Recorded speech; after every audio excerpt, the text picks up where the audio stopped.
നമസ്കാരം. ഇവിടെ എത്തിച്ചേർന്ന എല്ലാ മീഡിയ സുഹൃത്തുക്കൾക്കും ആദ്യമേ നന്ദി പറയുന്നു. ഞങ്ങളുടെ പവി കാറ്റഗറി എന്ന ചിത്രം ഈ 26-ാം തീയതി, ഇനി 3 ദിവസം കൂടെ ഉള്ളൂ, തിയേറ്ററിലേക്ക് പ്രേക്ഷകരുടെ മുന്നിലേക്ക് എത്തുകയാണ്. അപ്പോൾ നിങ്ങളെല്ലാവരുടെയും സപ്പോർട്ട് വേണം. നമുക്ക് ബാക്കി തുടർന്ന് സംസാരിക്കാം.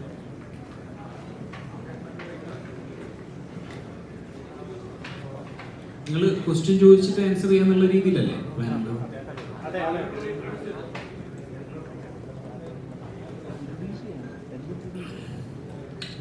എല്ലാവർക്കും നമസ്കാരം.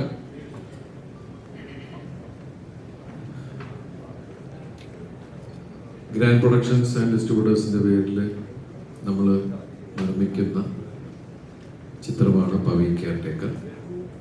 അതിൻ്റെ സംവിധായകൻ വിനീത് കുമാർ, അതിൻ്റെ റൈറ്റർ രാജേഷ് രാഘവൻ, അതിൻ്റെ മ്യൂസിക് ഡയറക്ടർ മിഥുൻ മുകുന്ദൻ, നമ്മുടെ സന്തത സഹചാരി ഡയറക്ടറും വലിയ നടനുമായ ജോണി ആന്റണി. നമ്മൾ ഈ സിനിമയിൽ ഇതൊരു 100% ഫാമിലി എൻ്റർടൈനർ എന്നാണ് ഞങ്ങൾ പറയുന്നത്. ബാക്കിയെല്ലാം നിങ്ങളാണ് വിലയിരുത്തേണ്ടത്. ഇതിൽ മറ്റൊരുപാട് താരങ്ങളുണ്ട്. നമുക്കെല്ലാവർക്കും അറിയാവുന്ന അന്യഭാഷയിലൊക്കെയാണ് ഏറ്റവും കൂടുതൽ അവിടെ നായികയായി തുടങ്ങി ഇന്ന് ശക്തമായ കഥാപാത്രങ്ങൾ ചെയ്യുന്ന നമ്മുടെ പ്രിയപ്പെട്ട രാധിക ശരത്കുമാർ. ഇപ്പൊ ഇലക്ഷനും രാധിക ചേച്ചി കാൻഡിഡേറ്റ് ആയതുകൊണ്ടൊക്കെയാണ് ഇങ്ങോട്ട് പ്രൊമോഷൻ ഒന്നും വരാതിരുന്നത്. ഞാനും രാധിക ചേച്ചിയും ഇതിനു മുമ്പ് രാമലീല എന്ന് പറഞ്ഞ സിനിമയിലാണ് അമ്മയും മകനുമായിട്ട് അഭിനയിച്ചത്. അതിനുശേഷം ഇതിൽ വളരെ ശക്തമായിട്ടുള്ള SI മറിയാമ്മ എന്ന വേഷം ചെയ്യുന്നത് രാധിക ചേച്ചിയാണ്. അതുപോലെ ധർമ്മജൻ. പിന്നെ ഇതിൽ 5 പുതിയ നായികമാരുണ്ട്. അവരൊക്കെ നിങ്ങൾക്ക് ഇപ്പൊ അടുത്ത ദിവസം ഏപ്രിൽ 26-ാം തീയതി സിനിമ റിലീസാവാൻ പോവുകയാണ്. ആ സിനിമയിലൂടെ നിങ്ങൾക്ക് പരിചയപ്പെടാം. പിന്നെ ഇനി ചോദിക്കാനുള്ളത്, അതോ ഇവരൊക്കെ സംസാരിച്ചിട്ട് മതിയോ? എങ്ങനെയാണല്ലോ കുറച്ച് സംസാരിക്കാം.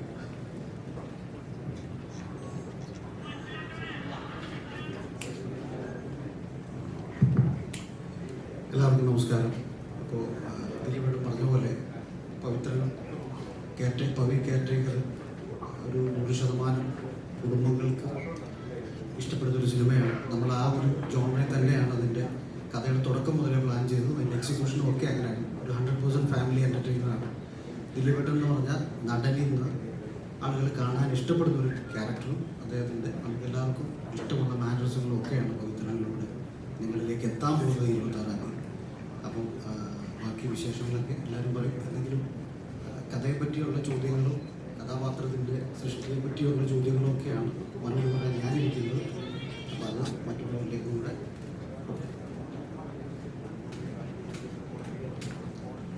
പവിയൊക്കെ നല്ല സിനിമയാണ് എനിക്ക് തോന്നുന്നു. കാരണം ഒരു എല്ലാത്തിനും പ്രേക്ഷകർക്ക് ഇഷ്ടപ്പെടാൻ സാധ്യതയുള്ള ഒരു രസികൻ സിനിമ. സമയം പോകുന്നറിയാതെ തിയേറ്ററിൽ രസിച്ചിറങ്ങി വരാവുന്ന സിനിമ. എന്നാൽ കണ്ടിറങ്ങി വരുമ്പോൾ ചെറിയ നമ്പരങ്ങളും തമാശകളുടെ ഓർമ്മകളും ഒക്കെ മിച്ചം പിടിക്കാവുന്ന ഒരു സിനിമയാണ്. തീർച്ചയായിട്ടും നിങ്ങളെല്ലാവരും മാക്സിമം സപ്പോർട്ട് ഉണ്ടാവണം. ഓടേണ്ട സിനിമയാണ്. ഓടുന്ന സിനിമ ഓടാൻ സാധ്യതയുള്ള സിനിമയാണ്. അപ്പോൾ തീർച്ചയായിട്ടും അതിനെ മാക്സിമം ഓടിക്കണം. എല്ലാവരും സപ്പോർട്ട് ഉണ്ടാവണം. Thank you.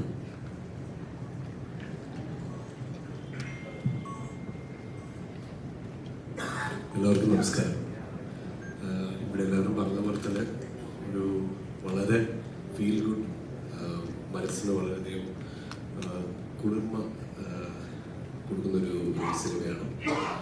എല്ലാ തരത്തിലുള്ള ഇമോഷൻസും, പ്രത്യേകിച്ച് ദിലീപേട്ടൻ എന്ന ആക്ടറിന് അദ്ദേഹത്തിന് എല്ലാ റേഞ്ച് ഓഫ് ഇമോഷൻസൊക്കെ വളരെ മനോഹരമായിട്ട് പെർഫോം ചെയ്യാൻ പറ്റിയൊരു കഥാപാത്രമാണ്. അപ്പോൾ അദ്ദേഹത്തിനെ ഫോളോ ചെയ്ത് അതേപോലെ തന്നെ അതിൻ്റെ സംഗീതത്തിലും എല്ലാ തരത്തിലുള്ള ജോണേഴ്സൊക്കെ എനിക്ക് എക്സ്പ്ലോർ ചെയ്യാൻ പറ്റിയൊരു കഥയാണ്. സിനിമ വളരെ വളരെ നന്നായിട്ട് വന്നിട്ടുണ്ട്. വളരെ ഹാപ്പിയാണ് ഇപ്പോൾ പ്രൊഡക്റ്റിൽ. അപ്പം അതുപോലെ തന്നെ പ്രേക്ഷകർക്കും അത് ഇഷ്ടപ്പെടും എന്ന് വിശ്വസിക്കുന്നു. 26-ാം തീയതി സിനിമ വരെയാണ്. എല്ലാവരും കാണുക, സപ്പോർട്ട് ചെയ്യുക. Thank you. ഇതിൽ നമ്മൾ പരിചയപ്പെടുത്തുന്ന 2 പുതുമുഖങ്ങൾ വേറെയുണ്ട്. ഒന്ന് ഒരു മരപ്പട്ടിയാണ്, പിന്നെ ഒന്ന് ബ്രോ എന്ന് പറയുന്ന, ഞങ്ങൾ ബ്രോ എന്നാണ് അതിനെ പേരിട്ട് കൊടുക്കുന്നത്. കാരണം ഈ പവിത്രൻ എന്ന് പറയുന്ന കഥാപാത്രത്തിൻ്റെ ഒരു കൂടപ്പുറപ്പാണ്. അയാളുടെ സന്തത സഹചാരിയാണ് വേറൊരു നായ്ക്കുട്ടി. അത് ആദ്യം മുതൽ അവസാനം വരെ നമ്മുടെ കൂടെ തന്നെ യാത്ര ചെയ്യുന്ന ഒരു കഥാപാത്രമാണ്. എനിക്ക് തോന്നുന്നത് CID മൂസ, റിംഗ് മാസ്റ്റർ, ശൃംഗാരവേലൻ എന്ന സിനിമകൾക്ക് ശേഷം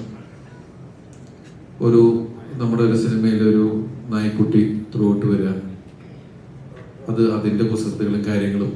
അപ്പം ഇത് ഈ കുടുംബ പ്രേക്ഷകരെന്ന് പറയുമ്പോൾ കൊച്ചു കുട്ടികൾ മുതൽ എല്ലാവരെയും മനസ്സിൽ കണ്ടിട്ട് തന്നെയാണ് ഇതൊരു ഫാമിലി എൻ്റർടൈനർ എന്ന് പറയുന്നത്.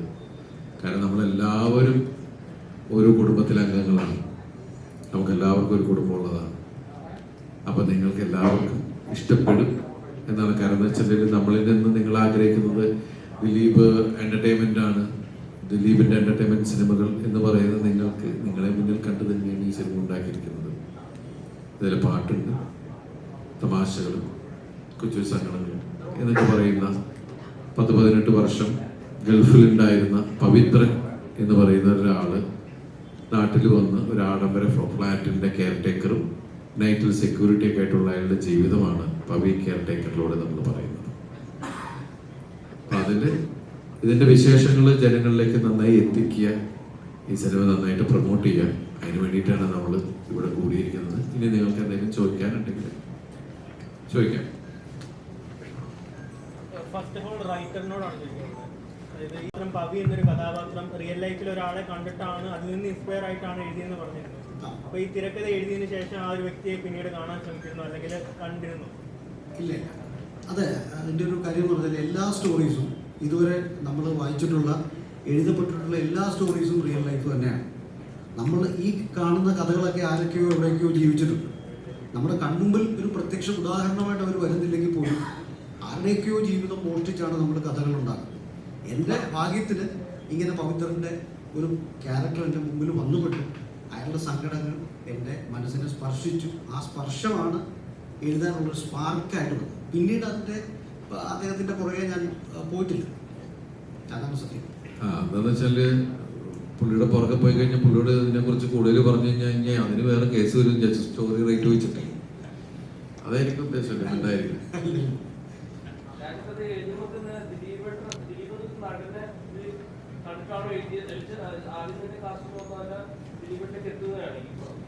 ഒരു ഘട്ടത്തിൽ പോലും ഞാൻ മറ്റൊരു നടനെ പറ്റി ചിന്തിച്ചില്ല എന്നുള്ളതാണ് സത്യം.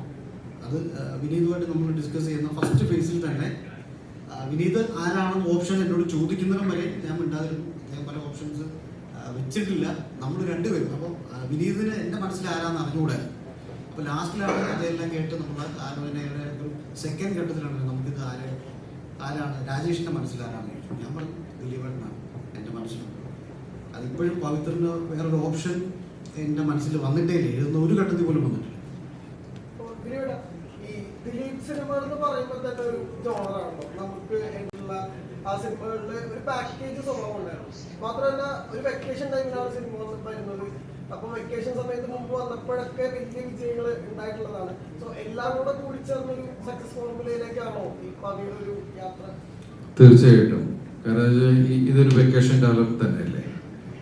അപ്പൊ ആ രീതിയിൽ ഉള്ള സിനിമ തന്നെയായിരിക്കും പവി ക്യാരക്ടർ. അപ്പൊ അതിന്റെ ട്രെയിലറും കാര്യങ്ങളൊക്കെ കാണുമ്പോൾ എല്ലാ ഒരു ഘട്ടങ്ങളിലൂടെയും പോയിട്ടുണ്ട് ഈ പവി. നിങ്ങളെ ചിരിപ്പിക്കും, ചിലപ്പോ എനിക്കത് കറക്റ്റ് അറിയില്ല, അയാളെ ഫീൽ ചെയ്യിപ്പിച്ചേക്കാം. നല്ല പാട്ടുകളുണ്ട്, എല്ലാം കൂടി ചേർന്ന ഒരു സാധനം എന്ന് പറയില്ല. നിങ്ങൾ എൻ്റെ ഇതിനു മുമ്പുള്ള ഒരുപാട് സിനിമകൾ നിങ്ങൾ കണ്ടിട്ടുള്ളതാണ്. അതുപോലെ നിങ്ങൾക്ക് എനിക്ക് ഇഷ്ടപ്പെട്ട ഒരാളാണ് ഈ പവിത്രൻ.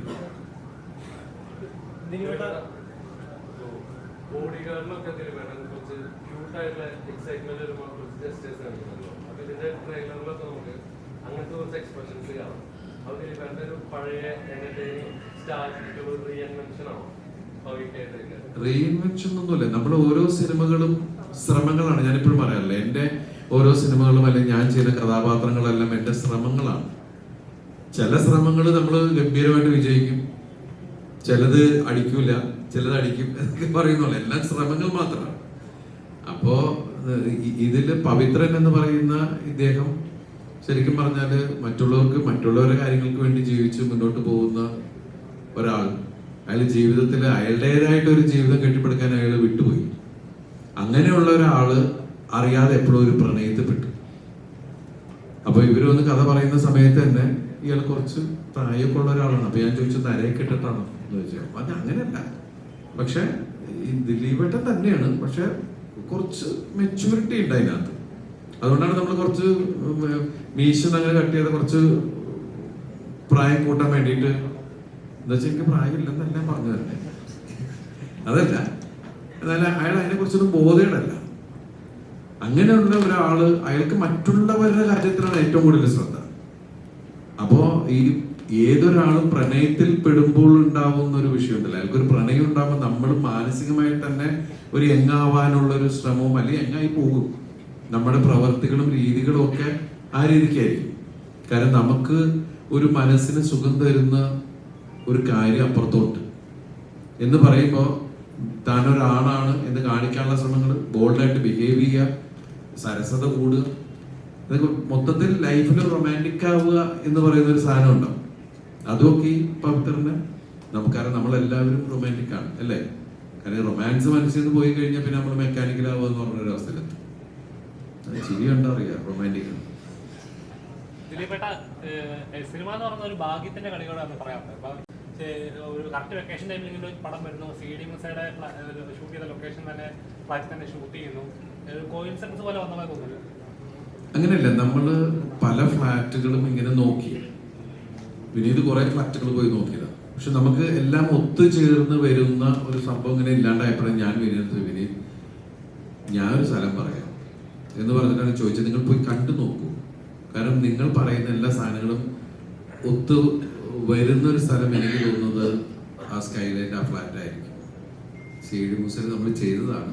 അത് നിങ്ങൾ വേറെ രീതിയിൽ എങ്ങനെ കാണിക്കുന്നു അതാണ് നോക്കുന്നത്. അതിന്റെ വിനീത് വച്ചിരിക്കുന്ന അതിന്റെ വേറെ ആംഗിളുകളൊക്കെയാണ്.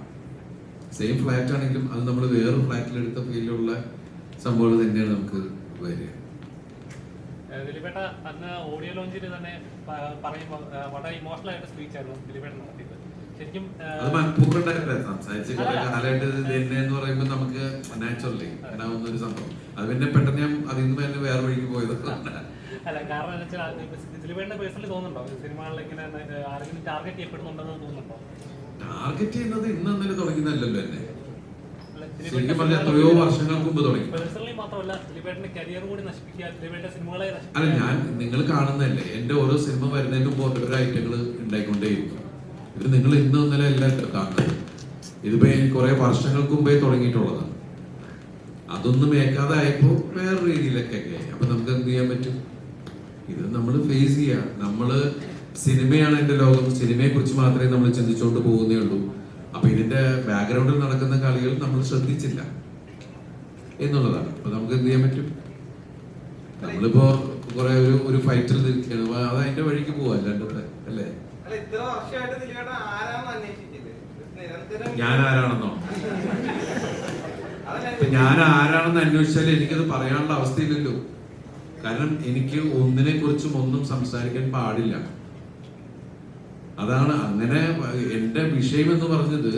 ഒരു ആരോപണവും എടുത്തിട്ടിട്ട് പിന്നെ എന്നെ കാണുന്നവന്മാര് മുഴുവൻ അവിടെ ഇവിടെ നിന്ന് അടിക്കുക, വായി തോന്നണ പറയാന്ന് പറയുമ്പോഴും എനിക്ക് ഒന്നും പറയാൻ പറ്റുന്നില്ല. തിരിച്ച് എനിക്ക് പറയാൻ പാടില്ല. കാത്തിരിക്കും, പ്രാർത്ഥിക്കും. അതിനു വേണ്ടിയിട്ടാണല്ലോ. അതെ അതെ, 100%.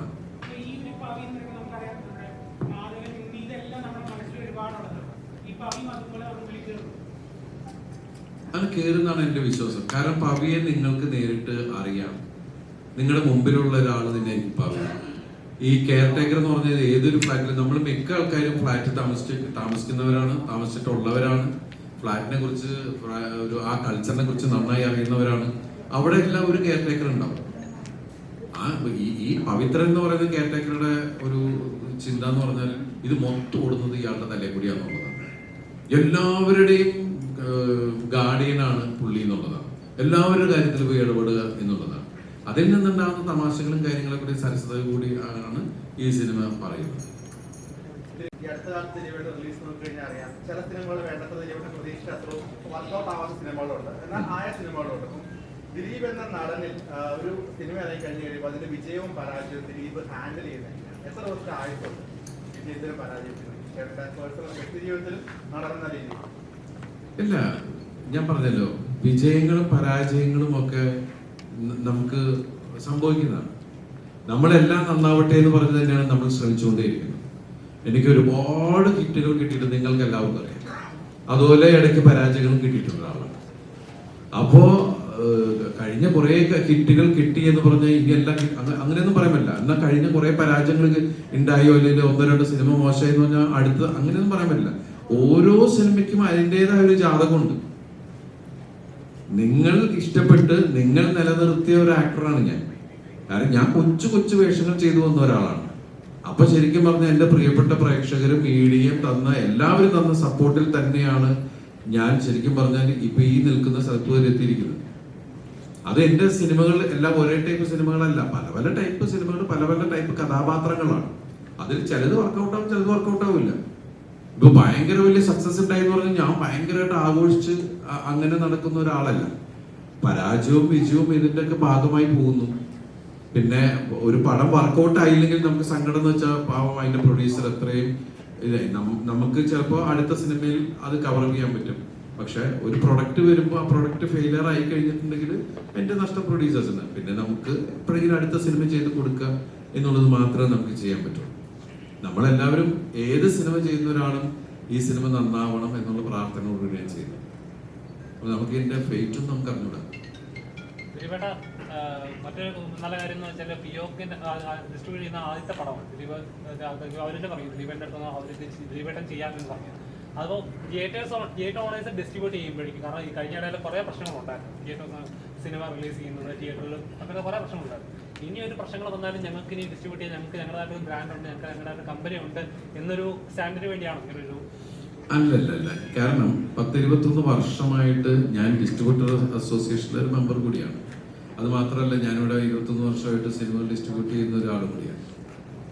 അപ്പോൾ ഈ ഫിയോക്ക് എന്ന് പറഞ്ഞ സംഘടന, അതിന് ഇരിക്കാനുള്ളൊരു സ്ഥലം, അതുപോലെ തന്നെ അതിലെ അംഗങ്ങളുടെ വെൽഫെയറിന് വേണ്ടിയിട്ടുള്ള കുറച്ച് കാഴ്ചപ്പാടുകളുടെ അടിസ്ഥാനത്തിലാണ് ഒരു നന്മയുടെ തുടക്കം എന്നുള്ള രീതിയിൽ മാത്രമാണ്. അതല്ലാതെ ഇപ്പൊ നിങ്ങൾ കണ്ടല്ലേ അന്നത്തെ ഫിയോക്കിന്റെ ലോഞ്ചിന് പ്രൊഡ്യൂസർ അസോസിയേഷനും ഡിസ്ട്രിബ്യൂട്ടർ അസോസിയേഷനും ചേംബറും എല്ലാവരും കൂടി വന്നിട്ട് തന്നെയാണ് എല്ലാവരും ആശംസകളും എല്ലാം വന്നിട്ടാണ്. അതിന്റെ സത്യസന്ധമായിട്ടുള്ള കാര്യം. അല്ലാണ്ട് ഇത് വേറൊന്നിനെ പൊളിക്കാൻ വേണ്ടിയിട്ട് നിൽക്കുന്ന ഒരു കാര്യമേ അല്ല. അങ്ങനെ ചിന്തിക്കുകയും ചെയ്തത് ദൈവം മനസ്സിലായി. അത് ഞാൻ ശരിക്കും ഫിയോക്കിന്റെ ചെയർമാൻ ആയതുകൊണ്ട് അങ്ങനെ ഒരു ചിന്ത വന്നപ്പോ എന്റെ കയ്യിലിരിക്കുന്ന പടം അപ്പൊ ഓക്കെ നിങ്ങൾ ചെയ്തോളൂ എന്ന് പറഞ്ഞ് ഞാൻ എന്താ സപ്പോർട്ട് ചെയ്യണ്ടേ എന്നുള്ള രീതിയിൽ ഞാൻ അതിന് നിന്നത്. അത് ഇല്ലെങ്കിൽ എന്താന്ന് വെച്ചിട്ടുണ്ടെങ്കിൽ ഫിയോക്ക് വേറെ ആൾക്കാരോട് സിനിമകൾ ഡിസ്ട്രിബ്യൂഷൻ ചോദിക്കുമ്പോൾ അവർ ചോദിക്കും ചെയർമാൻ നിങ്ങൾക്ക് പടം തരില്ലേ, ചെയർമാൻ നിങ്ങളുടെ വിശ്വാസമില്ലേ എന്ന് ചോദിക്കുന്ന ഒരു വലിയ ചോദ്യം ഉണ്ട് അവരുടെ. അതുകൊണ്ട് തന്നെയാണ് ഞാൻ റെഡി. ഇനി പുറകെ ഓരോ ആൾക്കാർ ഫിയോക്കിലൂടെ വന്നേക്കാം എന്ന് വെച്ച് മറ്റുള്ള അസോസിയേഷനിലെ ഇതാവുന്നല്ല. കാര്യം നമ്മളെല്ലാം ഡിസ്ട്രിബ്യൂട്ടർ അസോസിയേഷൻ മെമ്പേഴ്സാണ്.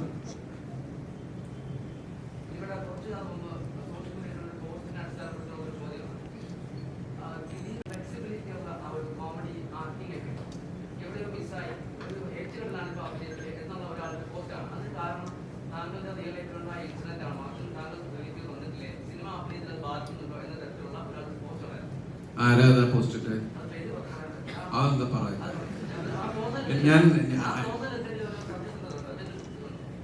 എനിക്കങ്ങനെ തോന്നിയിട്ടില്ല. എന്റെ കഥാപാത്രം അങ്ങനെ ഫ്ലെക്സിബിൾ ആയിട്ട് ഇപ്പൊ വളരെ സീരിയസ് ആയിട്ട് ബിഹേവ് ചെയ്യേണ്ട ഒരു സ്ഥലത്ത് ഞാൻ വെറുതെ കിടന്ന് ഇങ്ങനെയൊക്കെ കാണിച്ചിട്ട് കാര്യമില്ലല്ലോ. ആ കഥാപാത്രം എന്താ ആവശ്യപ്പെടുന്നു എന്നുള്ളതിനും ഞാൻ ബിഹേവ് ചെയ്താൽ പോരെ.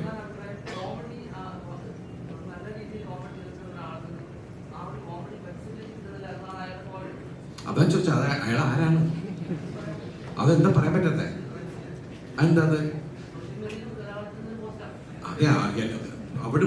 നടക്കുന്ന കാര്യത്തിൽ ഞാൻ എന്തിനു ഉത്തരം പറയണം? എനിക്ക് അറിയാൻ പാടില്ലാത്ത ആരോ ഒരാൾ എവിടെ നിന്ന് എന്തോ പറഞ്ഞെന്ന് പറഞ്ഞ് ഇതിന് മുഴുവൻ ഉത്തരം പറയാൻ പോയി. കാരണം എനിക്ക് ഒരുപാട് ജോലിയുണ്ട്. ഇല്ല, എനിക്ക് ഞാൻ പറയുന്നത് ഞാൻ ഏത് കഥാപാത്രം ചെയ്യുമ്പോഴും ആ കഥാപാത്രം എന്ത് ചെയ്യുന്നു എന്നുള്ള രീതിയിലാണ്. ഇപ്പൊ നിങ്ങൾ ഈ പവി കെയർടേക്കർ കാണുമ്പോൾ ഇയാൾ എങ്ങനെയാണെന്ന് പറഞ്ഞാൽ അയാളുടെ ഇതിൽ പോകും. ഇപ്പൊ നിങ്ങളുടെ മുമ്പിൽ ശരിക്കും പറഞ്ഞു ഞാൻ അടുത്ത കാലത്ത് അങ്ങനെ ഒരു ആടിത്തിമർക്കുന്ന തമാശകൾ എനിക്ക് വന്നില്ല. എല്ലാത്തിനും ലിമിറ്റേഷൻ ഉണ്ടായിരുന്നു. ഇപ്പൊ ലാസ്റ്റ് എനിക്ക് തോന്നുന്നത് പിന്നെ അത് ബിഗ് സ്ക്രീനിൽ വന്നില്ല. കേശു വീടിന്റെ നാഥൻ അയാളുടെ രീതിക്കുള്ള ഒരു ആട്ടവും കാര്യങ്ങളും ഉള്ള ഒരാളാണ്. ഇപ്പൊ വോയിസ് ഓഫ് സത്യനാഥനില് അയാള് ഈ ഫേസ് ചെയ്യുന്നത് പ്രസിഡന്റുമായുള്ള പ്രശ്നത്തിലാണ്. അപ്പൊ അതിന് ലിമിറ്റേഷൻ ഉണ്ട്. നമുക്ക് കൂടുതൽ അതൊരു കോമാളിത്തത്തിലേക്ക് പോകാൻ പറ്റാത്തൊരു അവസ്ഥകളുണ്ട്. ഇപ്പൊ ഈ ഫ്ലെക്സിബിൾ ആവുക എന്ന് പറയുന്ന ഒരു വിഷയമുണ്ടല്ലോ. ചില ക്യാരക്ടേഴ്സിന് നമ്മൾ ഒരുപാട് ഫ്ലെക്സിബിൾ ആവാൻ പറ്റില്ല. അയാളുടെ രീതികളുണ്ട്. അപ്പൊ ക്യാരക്ടറിനെ ബേസ് ചെയ്തേ ഞാൻ പോയിട്ടുള്ളൂ. എനിക്ക് പല പ്രശ്നങ്ങളും ഇപ്പൊ എന്റെ പ്രശ്നങ്ങൾ ഇന്നലെ തുടങ്ങിയൊന്നുമില്ല. ഞാൻ ഈ പൊട്ടിച്ചെരിപ്പിക്കുന്ന പടങ്ങൾ ചെയ്യണതിനൊക്കെ എത്രയോ വർഷം മുമ്പ് എനിക്ക് പ്രശ്നമുണ്ട്. ഞാൻ സിനിമയിൽ വരുന്ന കാലം തുടങ്ങി ഞാൻ ഒറ്റ മുറിയുള്ള ഒരു വീട്ടിൽ നിന്ന് വന്ന ഒരാളാണ്. അന്ന് എനിക്ക് പ്രശ്നമുണ്ട്. അന്ന് ഞാൻ തമാശ ചെയ്യുന്നില്ല. എന്റെ ജോലിയിൽ ഞാൻ ആ കഥാപാത്രം എന്ത് ആവശ്യപ്പെടുന്നു എന്നുള്ളത് മാത്രമേ ഞാൻ ചെയ്യുന്നുള്ളൂ. ഈ സിനിമ നിങ്ങൾ കാണും, എന്നിട്ട് അയാളോട് ചോദിക്കും ഇപ്പൊ ഇയാള് ശരിയായോ എന്ന് ചോദിക്കും. മാറി ഇത് വേറെ പോസ്റ്റാ എന്നെ പോസ്റ്റ് ആക്കരുതിട്ടാ. ഒരിക്കലും ഇതിന്റെ ടീസർ കണ്ടപ്പം എനിക്ക് പേഴ്സണലി ഫീൽ ചെയ്തത് ഓക്കെ നമ്മുടെ ദിലീപേട്ടൻ പഴയ തിയേറ്ററിലേക്ക് തിരിച്ചു വന്നു. ഇത് പുള്ളിയുടെ കയ്യിൽ ഒതുങ്ങുന്ന സംഭവമാണ്. ഇത് ചിരിപ്പിക്കാൻ പുള്ളിയെ ഒബിയസ്ലി പറ്റുന്ന ഒരു കാര്യമാണ് എന്നുള്ള രീതിയിലാണ് എനിക്ക് ടീസറും പിന്നീട് സോങ് ഇറങ്ങിയപ്പോൾ അത് കുറച്ചുകൂടെ നമുക്ക് കൺഫേം ചെയ്യാൻ പറ്റുന്ന രീതിയിലാണ്. സോ അപ്പൊ ഇത്രയും നാളും ചെയ്ത പടങ്ങളുടെ കോമഡി അല്ലെങ്കിൽ കഥാപാത്രങ്ങളിൽ നിന്ന് റെഫറൻസ് എടുത്തിട്ടാണോ പവിയിലേക്ക് വന്നത്, അതോ ഇത്രയും നാളും ചെയ്ത കോമഡിയിൽ നിന്നെല്ലാം മാറി പുതിയൊരു കഥാപാത്രമായിട്ടാണോ പവിയിൽ വന്നത്? ഇത് പുതിയൊരാളല്ലേ പവിത്രൻ, പുതിയൊരാളാണ്. പഴയത് രീതികളൊന്നുമല്ല. പക്ഷെ നമ്മൾ അഭിനയിക്കുമ്പോൾ കോമഡി എപ്പോഴും നമ്മുടെ മുമ്പിൽ വീഴുന്നതൊക്കെ ഒരേപോലെ തന്നെ അല്ലേ, അതുപോലെ ഉണ്ട്. പിന്നെ ഇതിൽ രസിപ്പിക്കാവുന്ന ഒരുപാട് സീക്വൻസുകളുണ്ട്. അത് നിങ്ങൾക്ക് രസിക്കാൻ പറ്റട്ടെ എന്നാണ് നമ്മുടെ പ്രാർത്ഥന. പിന്നെ നിങ്ങൾ എല്ലാവരോടും പറയും പുതിയ ആൾക്കാരോടൊക്കെ നമുക്ക് പറ്റിയ തമാശകളൊക്കെ ആയിട്ട് വരാൻ. നിങ്ങൾ എല്ലാവരും ഭയങ്കര കമ്പനിയല്ലേ? അല്ല എന്നാലും ആ അപ്പൊ പിന്നെ എളുപ്പമല്ലേ?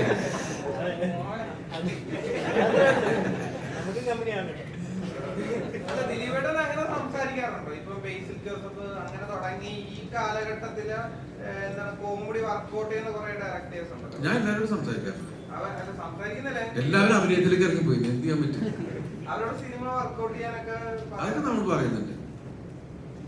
ദിലീപേട്ട ഇപ്പം പഴയ ദിലീപേട്ട ചിത്രങ്ങൾ കോമഡി ചിത്രങ്ങൾ എടുത്ത് നോക്കിക്കഴിഞ്ഞാൽ അതിലെല്ലാം ഇമ്പോർട്ടൻ്റ് ആയിട്ട് മറ്റ് കഥാപാത്രങ്ങൾ കോമഡി കഥാപാത്രങ്ങളിൽ തന്നെ ചെയ്യുന്ന മറ്റ് ആർട്ടിസ്റ്റുകളുണ്ട്. ഇപ്പം കൊച്ചിയാനിപ്പോൾ അല്ലെങ്കിൽ ജഗതിച്ചേട്ടനാണെങ്കിലും ഇപ്പം അങ്ങനെ സലീമേട്ട അങ്ങനെ ഒരുപാട് ആളുകളുണ്ട്. അപ്പോൾ ഇപ്പം നിലവിൽ നോക്കിക്കഴിഞ്ഞാൽ അത്തരത്തിലുള്ള കഥാപാത്രങ്ങൾ അല്ലെങ്കിൽ ആ ഒരു സ്പേസ് എംപ്റ്റി ആണെന്ന് ഫീൽ ചെയ്യുന്നുണ്ട്. അപ്പം അന്ന് ചെയ്ത പോലത്തെ സിനിമകൾ ചെയ്യുമ്പോൾ ശരിക്കും പറഞ്ഞാല് അന്ന് നമുക്ക് ഒരുപാട് ലെജൻസ് നമ്മളെ വിട്ടു പോയി കഴിഞ്ഞു.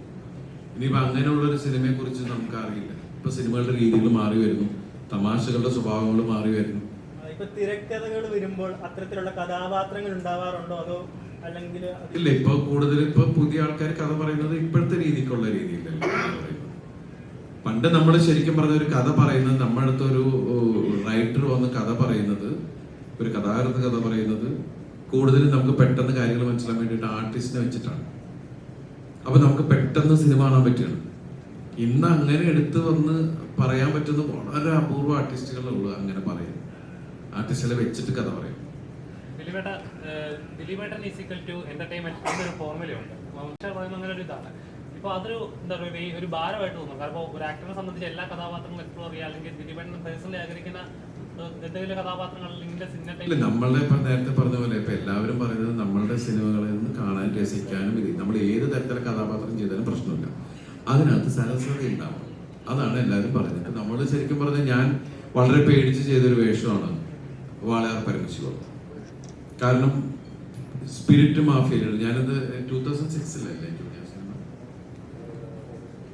ആണ്, 2006 എന്തോ തോന്നുന്നു അല്ലേ, റൺവേ 4 6 എന്തോ ആണ്. അപ്പൊ ആ സമയത്ത് സ്പിരിറ്റ് മാഫിയ ലീഡറാണ്. പക്ഷെ അയാളുടെ സരസതയും അയാളുടെ ബുദ്ധിയൊക്കെയാണ് ആ സിനിമ ഭയങ്കരമായിട്ട് വർക്കൗട്ട് ചെയ്തത്. അതിന്റെ അടുത്ത വർഷം എന്താണ് ഞാൻ ഹോം മിനിസ്റ്ററായിട്ട് അഭിനയിച്ചത്. പക്ഷെ നമ്മൾ അതിലൂടെ എല്ലാവരും ആഗ്രഹിക്കുന്നത് നമ്മളിലൂടെ സരസതയെ കൂടി പറയാം. പിന്നെ ആസ് ആൻ ആക്ടർ നമ്മൾ പല വഴിക്കുമൊക്കെ പോയി നോക്കും. കാരണം ഇല്ലെങ്കിൽ നമുക്ക് തന്നെ ബോറടിക്കുമല്ലേ ഒരേപോലെ ഇങ്ങനെ പോകുമ്പോൾ ഉണ്ടാവുന്ന വിഷയങ്ങൾ. അതിൽ ചിലത് ആൾക്കാർക്ക് ഇഷ്ടമാവും, ചിലത് ഇഷ്ടാവില്ല. ആക്ടറാണ്, നമ്മൾ ഇങ്ങനെ ട്രാവൽ ചെയ്തുകൊണ്ടിരിക്കും അല്ലേ. അല്ല, കാരണം കഴിഞ്ഞ ഇടയിൽ താങ്കൾ ഇറങ്ങിയ സീരിയസ് ആയിട്ട് ചെയ്ത റോഡുകളൊക്കെ പലപ്പോഴും പ്രേക്ഷകർ പറഞ്ഞാൽ ദിലീപേട്ടനാണെങ്കിൽ എന്റർടൈൻമെന്റ് ആയിരിക്കും നല്ലത്. കഴിഞ്ഞ നമ്മൾ കരയുന്നത് കാണാൻ ഇഷ്ടമല്ല. ഇപ്പൊ നിങ്ങൾ നേരത്തെ ചോദിച്ചാൽ എന്തിനാ സങ്കടപ്പെട്ടതെന്ന് ചോദിച്ചോ, അത് ഞാൻ എപ്പോഴും ചിരിച്ചിരിക്കാൻ നിങ്ങൾ ആഗ്രഹിക്കുന്നു അല്ലേ. അപ്പൊ ഞാൻ എൻ്റെ അടുത്ത് പറഞ്ഞു വിളിച്ചു, നിങ്ങൾ അങ്ങനെ സങ്കടമൊന്നും പറയേണ്ട കാര്യമില്ല എന്ന് പറയുന്ന അത് നമ്മളോടുള്ള ഇഷ്ടം കൊണ്ടാണ്. നമ്മളെപ്പോഴും പ്ലസന്റ് ആയിരിക്കണം. എനിക്കും അത് തന്നെ എപ്പോഴും ഇഷ്ടം. ഞാൻ എപ്പോഴും ചിരിക്കാൻ ആഗ്രഹിക്കുന്ന ഒരാള്, എന്നെ ചിരിപ്പിക്കാൻ നിൽക്കുന്ന ആൾക്കാരുടെ കൂട്ടത്തിൽ പോയി ഇരിക്കാൻ ആഗ്രഹിക്കുന്ന ഒരാളുമാണ്.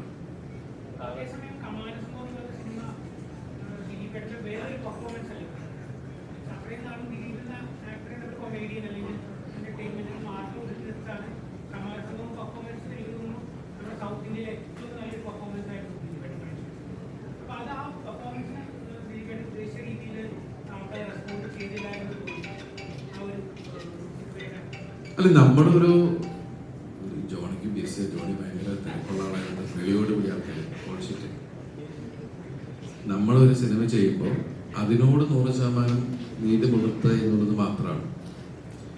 ഞാൻ പറഞ്ഞില്ലേ അതിൻ്റെ റിസൾട്ട് എന്താന്നുള്ളത്, അത് ഗംഭീരമായ സന്തോഷം. ഇപ്പോൾ ഒരുപാട് ആൾക്കാർ വിളിച്ചിട്ട് ആ സിനിമ നന്നായി. അത് മാത്രമല്ല, അത് OTT-യിലൊക്കെ വന്നു കഴിഞ്ഞപ്പോൾ അത് കൂടുതൽ അഭിപ്രായങ്ങളും കാര്യങ്ങളും വിളിച്ചു പറയുകയൊക്കെ ഉണ്ട്. അപ്പം അത് ഏത് സിനിമയാണെങ്കിലും ഇപ്പോൾ പഴയ സിനിമയെ കുറിച്ച് നിങ്ങൾ സംസാരിക്കുമ്പോൾ നമുക്ക് സന്തോഷം തന്നെയാണ്. അത് ഏതൊരു ആക്ടർക്കും അതെ. ഞാൻ ചെയ്ത കഥാപാത്രങ്ങളെ വീണ്ടും വീണ്ടും ഓർമ്മപ്പെടുത്തുന്നു, അതിനെക്കുറിച്ച് സംസാരിക്കുന്നു എന്ന് പറയുന്നത് വലിയ കാര്യമാണ്. നമ്മളെ സംബന്ധിച്ച് ഓരോ തവണയും വീണ്ടും വീണ്ടും അവാർഡ് കിട്ടുന്ന പോലെ തന്നെയാണ്. അത് ഏത് ലെവലിലേക്ക് പോയി എന്നുള്ളതല്ല. ഞാൻ സിനിമ ചെയ്യുന്ന കൂടുതലും പ്രേക്ഷകർ കാണാൻ വേണ്ടിയിട്ടാണ്.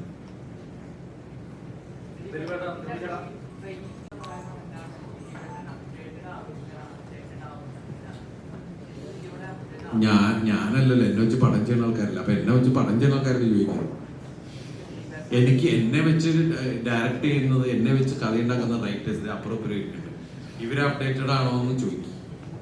കാരണം എനിക്ക് ഒറ്റക്ക് എന്ത് ചെയ്യാൻ പറ്റും? ഞാനാണ് ഡയറക്ടറെങ്കിൽ അതിന്റെ ഉത്തരവാദിത്വം മുഴുവൻ എന്റേതാണ്. ഞാൻ ചെയ്ത ഓരോ സിനിമയ്ക്കും ഓരോ ഡയറക്ടർ ഉണ്ട്, ഒരു റൈറ്റർ ഉണ്ട്, എല്ലാം ഇല്ലേ. ഞാൻ മാത്രമല്ലല്ലോ, ഞാൻ ആടുന്ന ഒരാളാണ്.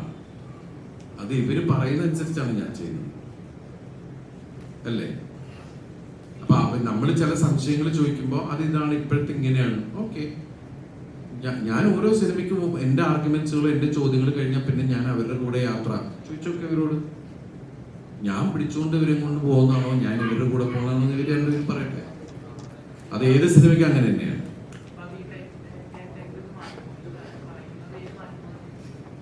പവി കെയർടേക്കർ അതിനകത്ത് പറയുന്നുണ്ട് അപ്ഡേറ്റഡ് ആവാൻ. അത് ഈ കഥാപാത്രത്തിന്റെ കാര്യത്തിന് വേണ്ടിയിട്ടാണ്. ഈ കഥാപാത്രത്തെ ഇവര് മോൾഡ് ചെയ്തിരിക്കുന്ന അങ്ങനെയാണ്. 10-15 വർഷം ഗൾഫിലൊക്കെ ആയിട്ട് അയാളുടെ ജീവിത രീതികളിൽ അയാൾ ഒരു പഴയ സ്വഭാവവും ചിന്തകളൊക്കെ ഉള്ള ഒരാള്. ഇപ്പോഴത്തെ കാലത്തിനനുസരിച്ച് അയാൾ മാറിയിട്ടില്ല. അയാളുടെ മാറ്റങ്ങൾ ഉണ്ടാവുന്നത് അയാൾ പ്രണയത്തിൽപ്പെട്ടപ്പോഴാണ് എന്നുള്ളതാണ്. പേഴ്സണലി ഞാൻ അപ്ഡേറ്റഡ് ആണെന്ന് വെച്ചാൽ ഞാൻ ഒരു അഹങ്കാരം പറഞ്ഞു, ഞാൻ എന്താന്ന് എനിക്ക് തന്നെ ഒരു പിടിയില്ലാണ്ട് പോയി. ദിലീപേട്ട കുറച്ചൊക്കെ അതായത് മറ്റുള്ളവരെ എപ്പോഴും ചിരിപ്പിക്കാൻ അല്ലെങ്കിൽ മറ്റുള്ളവർക്ക് സന്തോഷം പകരാൻ ആഗ്രഹിക്കുന്ന ഒരു വ്യക്തിയാണ് താങ്കൾ. പക്ഷേ മോസ്റ്റ്ലി നമ്മളെല്ലാവരും കേട്ടിട്ടുള്ളതാണ്, മറ്റുള്ളവരെ ചിരിപ്പിക്കുന്നവരുടെ ലൈഫിലുണ്ടാകുന്ന സങ്കടങ്ങൾ പലപ്പോഴും തിരിച്ചറിയാറില്ല. അപ്പോൾ ദിലീപേട്ടൻ്റെ അങ്ങനെ കൂടെ നിൽക്കാൻ അങ്ങനെ ആരുമില്ല, അല്ലെങ്കിൽ ദിലീപേട്ടൻ്റെ സങ്കടങ്ങൾ, ദിലീപേട്ടൻ്റെ കരച്ചിൽ നോക്കാനായിട്ട് കെയർ ചെയ്യാൻ ആരുമില്ല എന്ന് തോന്നിയിട്ടുണ്ടോ? അങ്ങനെയൊന്നുമില്ല. അങ്ങനെയൊന്നും എനിക്ക് കുറ്റപ്പെടുത്താൻ പറ്റില്ല. കാരണം എൻ്റെ സങ്കടങ്ങളിലോ എൻ്റെ വിഷമങ്ങളിലോ എല്ലാം എൻ്റെ കൂടെ ശക്തരായ ആൾക്കാർ തന്നെ കൂടെ നിൽക്കുന്നതുകൊണ്ട് തന്നെയാണ് ഞാൻ എന്നും ഈ വേദിയിൽ ഇരിക്കുന്നത്. അല്ലെങ്കിൽ എന്നെ അവോയ്ഡ് ചെയ്തൊന്ന് ഒരു സ്ഥലത്തും ഞാൻ പറയില്ല. എൻ്റെ മുഖത്ത് നോക്കിയ ഒരാളും ഈ നിമിഷം വരെ ദൈവാനുഗ്രഹം കൊണ്ട് മോശമായിട്ട് എന്നോടൊന്നും സംസാരിച്ചിട്ടില്ല. മനസ്സിലായി? ഇപ്പം നിങ്ങൾ പറയുന്നു ആരോ എന്തോ എന്ന് അറിയാത്ത കുറേ ആൾക്കാർ അങ്ങനെ സംസാരിക്കുന്നു.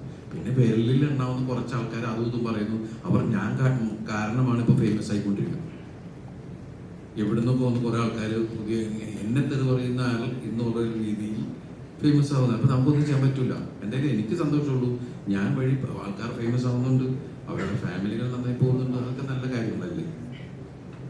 അപ്പോഴും സ്വയം നശിക്കുകയാണ്, അപ്പോഴും സ്വയം നശിക്കപ്പെടുകയാണെന്നുള്ളത് എനിക്കങ്ങനെ ഫീൽ ചെയ്യാറില്ല. നിങ്ങൾ പറയുന്നത് എന്നെ കുറിച്ച് മോശമായി എഴുതുമ്പോഴും നിങ്ങളുടെയൊക്കെ മനസ്സിൽ എൻ്റെ മുഖമല്ലേ വരുന്നത്. എഴുതിക്കോട്ടെ, അതിനെന്താ? കാരണം ഒരു PR വർക്കും വേണ്ട. കുറെ വർഷമായിട്ട് ഞാൻ വളരെ വെറുതെ ഇരിക്കാൻ ദിവസവും നിങ്ങൾ എൻ്റെ മുഖം ഓർക്കാത്ത ഒരു ദിവസം ഉണ്ടോ കഴിഞ്ഞ കുറെ വർഷങ്ങളായിട്ട്? ഇല്ലേ? നിങ്ങളുടെയൊക്കെ മനസ്സിൽ ഞാനുണ്ട്, ഇല്ലേ? എത്ര ലക്ഷം രൂപയാണെങ്കിലാവും. കാരണം എന്നെ കുറിച്ച് നല്ല എന്തെങ്കിലും പറഞ്ഞ് ഞാൻ എന്തോ ഒരു പൈസ ഇൻവെസ്റ്റ് ചെയ്യണം. അപ്പൊ അത് അതിന്റെ വഴിക്കാണ് കേട്ടെ. ഈ ഡെയിലി ഓർക്കുന്ന കാര്യം പറഞ്ഞതിനോട് ചേർത്ത് വെച്ച് പറയാം, നമുക്ക് അത്രയും വാല്യുള്ള സിനിമകള് TV ചാനലുകളായാലും കാരണം മൈ ബോസ്, അതുപോലെ തന്നെ CID ന്യൂസ് ഒക്കെയാണ്. അപ്പൊ പവി കെയർടേക്കർ എന്ന് പറയുന്ന പടം ദിലീപേട്ടന്റെ സ്ട്രോങ് പോയിന്റ് ആയിട്ടുള്ള ഇമോഷൻ പ്ലസ് കോമഡി ആണല്ലോ. അപ്പൊ നമുക്കൊരു എമ്പതി ഫീൽ ചെയ്യുന്ന ഒരു ക്യാരക്ടർ കൂടിയാണോ പവി? അല്ല, ഇയാളെ എനിക്ക് ഇഷ്ടമാവുന്നതാണ് എൻ്റെ ഇത്രയും നാളത്തെ ഒരു ഇത് വെച്ചിട്ട് എൻ്റെ ഒരു വിശ്വാസം. നിങ്ങൾ റിപ്പീറ്റായിട്ട് കാണാവുന്ന ഒരു സിനിമ തന്നെയായിരിക്കും പവി കെയർടേക്കർ. അതിന് ഭയങ്കര അടിച്ചമർത്തിയ അവകാശവാദങ്ങളല്ല എൻ്റെ വിശ്വാസം.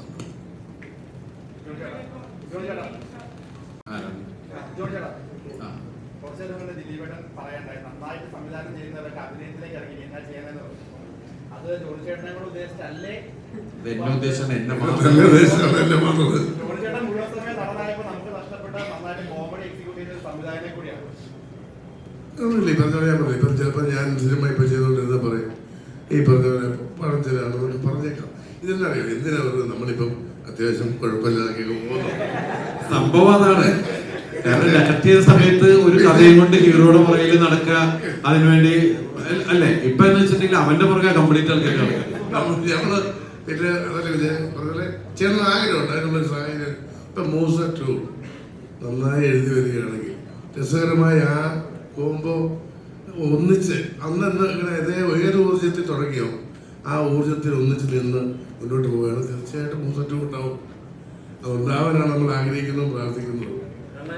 അത് കണ്ടിട്ട് നിങ്ങളെ പറയും ഇത് കുറച്ചുകൂടെ പുതിയ ആള് ചെയ്തിരുന്നത് ചിലപ്പോൾ ബെറ്റർ ആയെന്ന് പറയും. അതിൽ ഞാൻ വഴിവെക്കുകയല്ല. ഒന്നെങ്കിൽ കട്ടക്ക് പിടിച്ച് ഞാൻ അന്നുണ്ടാക്കിയതാണ് എന്റെ കഴിവിന് പരമാവധി ഞാൻ ശ്രമിക്കും. അത് ഞാൻ തീർച്ചപ്പെടുത്തി. കാരണം വിട്ടുകൊടുക്കുകയില്ല, കൊടുക്കില്ല. സ്കോട്ട്ലൻഡിൽ തുടങ്ങും. സ്കോട്ട്ലൻഡിലായിരിക്കും ഇന്റർനാഷണൽ സോങ്. അന്നത്തെ CID മ്യൂസിലുള്ള പല കലാകാരന്മാരും ഇപ്പൊ ഇല്ല. അപ്പൊ CID മ്യൂസ 2 എങ്ങനെയായിരിക്കും അത് അത്ര ലെജൻഡറി ആയിട്ടുള്ള അല്ലെങ്കിൽ ഇന്ന് നമ്മൾ ഓർത്തിരിക്കുന്ന പല കഥാപാത്രങ്ങളും ഇന്ന് മലയാള ഒരു കാര്യം പറയണേ, പല ഇന്റർവ്യൂവിൽ ഞാൻ പത്രസമ്മേളനത്തിന് പോയിട്ട് പല പടങ്ങളും മൂസയുടെ പത്രസമ്മേളനം പോലെ മാറാറുണ്ട്. ഇത് പവി കെയർടേക്കർ എന്ന സിനിമയുടെ പത്രസമ്മേളനം. നമുക്കൊരു മൂസയുടെ പത്രസമ്മേളനം ഒന്ന് കാര്യമായിട്ട് നടത്തേണ്ട ഒരു ആവശ്യമുണ്ട്. ഇതിന്റെ നമുക്ക് വിജയാഘോഷ സമയത്ത് നടത്താം. പിന്നെ ചോദിച്ച ചോദ്യത്തിന് മറുപടി പറഞ്ഞേക്കാം. ഒരിക്കലും ഇങ്ങനെ ഈ തുടർച്ചകൾ വന്നിട്ടുള്ള സിനിമകളിൽ ഒരിക്കലും ഒരു കഥാപാത്രവും നിലനിൽക്കണമെന്ന് നിർബന്ധമില്ല. ഇപ്പം നമുക്കറിയാം ജെയിംസ് ബോണ്ട് സീരീസ് ആയാലും മറ്റേ ടെർമിനേറ്റർ ആയാലും കഥാപാത്രങ്ങൾ കൂടെ മാറി വരും. എനിക്ക് തോന്നുന്നു ഈ സിനിമയിൽ മൂസയും അർജുനും ഉണ്ടായാൽ മതി. ബാക്കിയൊക്കെ നമുക്ക് കാരണം അങ്ങനെ ചിന്തിച്ചാലേ പറ്റുള്ളൂ. മൂന്നേരം വയ്യാത്ത നമുക്ക് ഒരു ഇല്ലാത്ത ആളുകളെ നമുക്ക് ഉണ്ടാക്കിയെടുക്കാൻ പറ്റില്ല. നഷ്ടങ്ങൾ തന്നെയാണ്. പക്ഷെ നമ്മൾ പുതിയ ഇപ്പോൾ ഉള്ള ആളുകളെ വെച്ചിട്ട് നികത്താൻ ശ്രമിക്കും. പിന്നെ കഴിവിന് അതാ പറ്റില്ല, ഒരുപാട് കടമ്പകളുണ്ട്. ഇതെല്ലാം കഴിഞ്ഞ് നിങ്ങളൊരു ചോദ്യം കൂടെ ചോദിക്കും, ഇതാണോ അപ്ഡേഷൻ എന്ന് ചോദിച്ചാൽ അതും കേൾക്കണം. എന്തായാലും ഉറക്കം കെടുത്തുന്ന ദിവസങ്ങളായിരിക്കും അത്. അപ്പൊ എന്തായാലും നമ്മൾ വഴിയിലേക്ക് വരാം.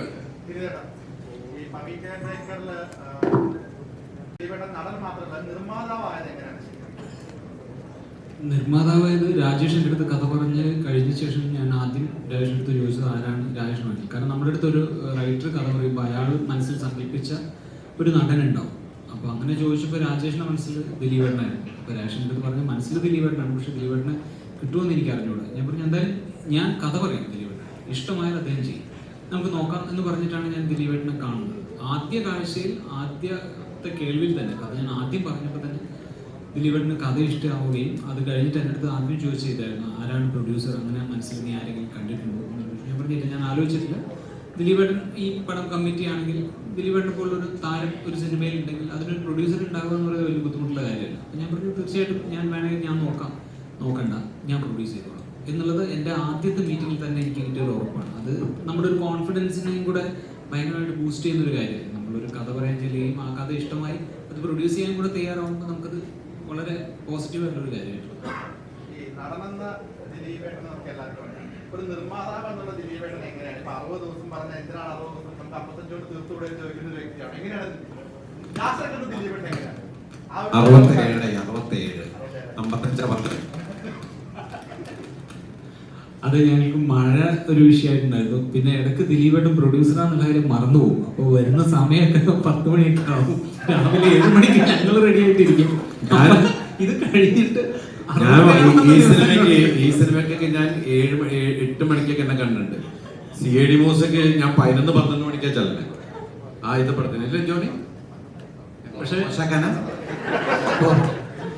ഞാൻ ചോദിച്ചുകൊണ്ട് പറയാം, പ്രൊഡ്യൂസർ എന്നുള്ള രീതിയിൽ എനിക്ക് കിട്ടാവുന്ന ഏറ്റവും ബെസ്റ്റ് പ്രൊഡ്യൂസറാണ് ഈ സിനിമയ്ക്ക്. കാരണം എന്താ വെച്ച് കഴിഞ്ഞാൽ എനിക്ക് പല കാര്യങ്ങളും ഒരുപക്ഷെ വേറൊരു പ്രൊഡ്യൂസർ ആണെങ്കിൽ ഞാൻ കൺവിൻസ് ചെയ്യാൻ ബുദ്ധിമുട്ടുന്ന പല കാര്യങ്ങളും എനിക്ക് വളരെ ഈസി ആയിട്ട്. കാരണം ദിലീപേട്ടൻ ഒരു നടൻ പ്രൊഡ്യൂസർ എന്നുള്ളതിനപ്പുറത്ത് ഒരു സംവിധാന സഹായിയായിട്ട് വന്ന ഒരാളാണ്. അപ്പോൾ കൃത്യമായിട്ട് അറിയാം സിനിമയ്ക്ക് എന്താണ് വേണ്ടത്. ഇപ്പം ഞാൻ ഒരു ദിവസം ഷൂട്ട് തുടങ്ങി ഞങ്ങളെല്ലാം സെറ്റപ്പ് ഒക്കെ ചെയ്ത് ഫസ്റ്റ് ഫ്രെയിം വെച്ച് ദിലീപേട്ടൻ മേക്കപ്പ് ചെയ്ത് വന്ന് കോസ്റ്റ്യൂം ഇട്ട് വന്ന് ഒരു ഷോട്ട് എടുത്ത് കഴിഞ്ഞപ്പോഴാണ് എനിക്ക് ഞാൻ ഉദ്ദേശിച്ച രീതിയിലേക്ക് ആർട്ട് വർക്ക് വന്നിട്ടില്ല അന്ന്. അത് അവരുടെ കുഴപ്പമല്ല, അന്ന് പല സാഹചര്യങ്ങളും കൊണ്ട് മഴയും മറ്റു പല വിഷയങ്ങളും കൊണ്ട് വിചാരിച്ച രീതിയിൽ സെറ്റപ്പ് ചെയ്യാൻ പറ്റിയില്ല. അപ്പോൾ ഞാൻ ദിലീപേട്ടൻ്റെ അടുത്ത് ഞാൻ ഫസ്റ്റ് ഷോട്ട് കഴിഞ്ഞതിന് ശേഷമാണ് ഞാൻ പറഞ്ഞത്, ചേട്ടാ ഞാൻ ഉദ്ദേശിച്ച രീതിയിൽ ഇത് വർക്ക് ആവുന്നില്ല, നമുക്കിത് നാളെ എടുക്കാൻ പറ്റുമോ? നാളെ എടുക്കാം, നീ വേറെ എന്തെങ്കിലും ഒന്ന് പ്ലാൻ ചെയ്യും. അത്ര പെട്ടെന്ന് നമുക്കൊരു ആൻസർ കിട്ടുകയും, കാരണം അങ്ങനെ അടുത്തൊരു സീൻ പ്ലാൻ ചെയ്യുമ്പോൾ നമുക്ക് കുറച്ച് മണിക്കൂറുകൾ നഷ്ടമാവും. അത് ബോധ്യമുള്ളത് കൊണ്ടാണ് ഞാൻ വളരെ മടിച്ചിട്ടാണെങ്കിലും ദിലീപേട്ടൻ്റെ അടുത്ത് പറയുന്നത്. പക്ഷേ ഒരു രണ്ടാമതൊരു ആലോചന ഇല്ലാതെ തന്നെ എൻ്റെ അടുത്ത് പറഞ്ഞത് നമുക്ക് മാറ്റി ആലോചിക്കാം എന്നുള്ളതാണ്. അതുപോലെ തന്നെ ഒരു സോങ്, ഈ സിനിമയിൽ ഏറ്റവും ചാലഞ്ചിങ് ആയിട്ടുള്ള എനിക്കൊരു സോങ് ഷൂട്ട് ചെയ്യണമായിരുന്നു. അത് ഒരു ലൊക്കേഷൻ, സിംഗിൾ ലൊക്കേഷൻ, ദിലീപേട്ടൻ മാത്രമാണ് അതിനകത്ത് ആ സോങ്ങിൽ പെർഫോം ചെയ്യുന്നത്.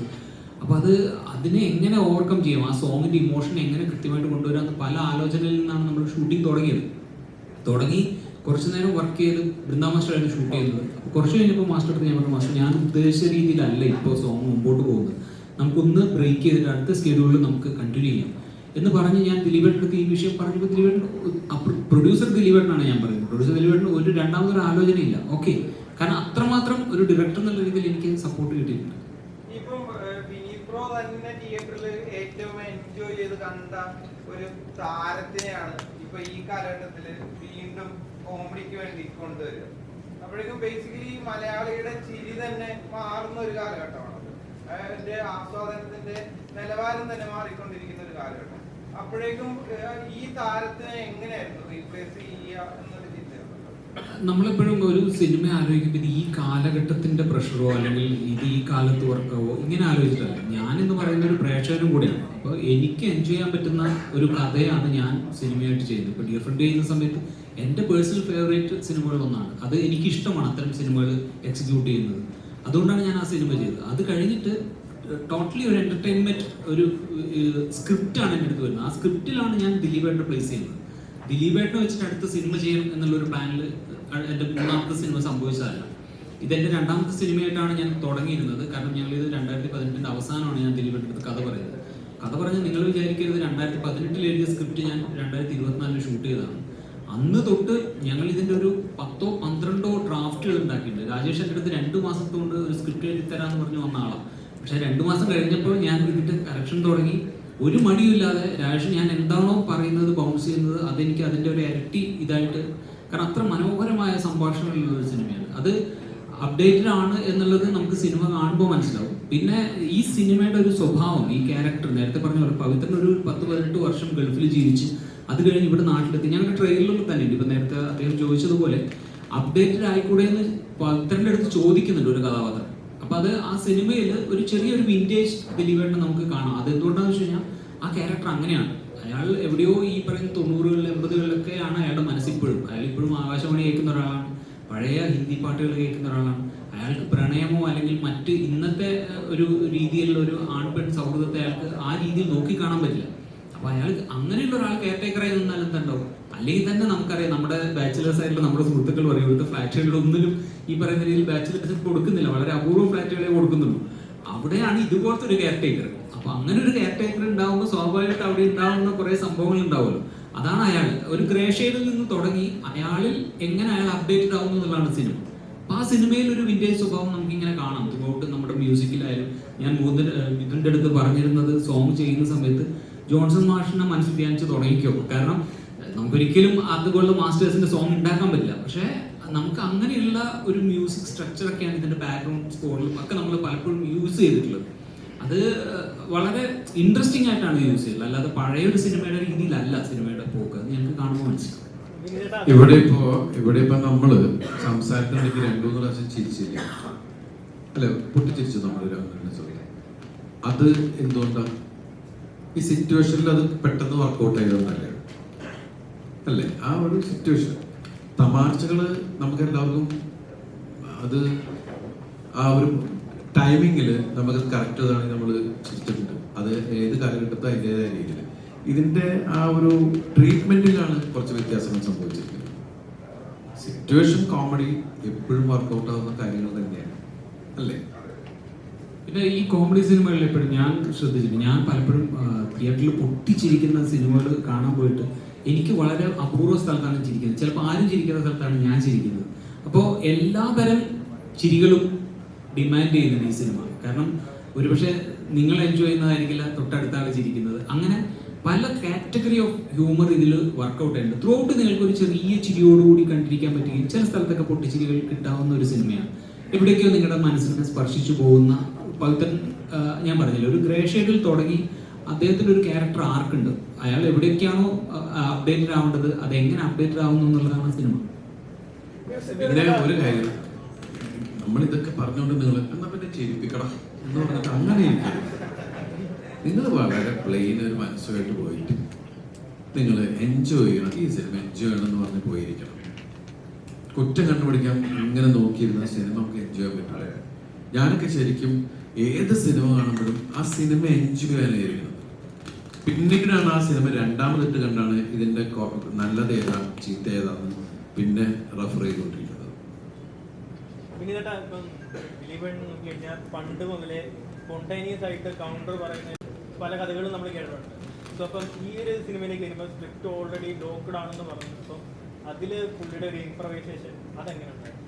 ഞാൻ ഒരിക്കലും ലോക്ക് ചെയ്ത് സ്ക്രിപ്റ്റിൽ ഷൂട്ട് ചെയ്യുന്ന ഒരാളല്ല. ഞാനിപ്പോൾ ഡിഫറെൻ്റ് ആയാലും ഈ പടം ചെയ്യുമ്പോഴും ലോക്ക്ഡ് അല്ല. കാരണം ഞാനെപ്പോഴും എൻ്റെ പ്രൊഡ്യൂസറിൻ്റെ അടുത്ത് ഞാൻ പറയുന്നത് എൻ്റെ റൈറ്ററിനെയും എൻ്റെ ക്യാമറമാനെയും എൻ്റെ എഡിറ്ററെയും എൻ്റെ തൊട്ടടുത്തടുത്ത മുറികളിൽ ഇടുന്നതാണ്. കാരണം നട്ടപ്പാതിരക്കൊക്കെ എഴുന്നേറ്റിട്ടായിരിക്കും എനിക്ക് ചിലപ്പോൾ നാളത്തെ സീൻ നമുക്ക് ഇങ്ങനെ പിടിക്കാം, അത് മാറ്റണം. അത് ഒരു മടിയില്ലാത്ത ഒരു റൈറ്റർ എനിക്ക് കൂടെ ഉണ്ടായിരുന്നു.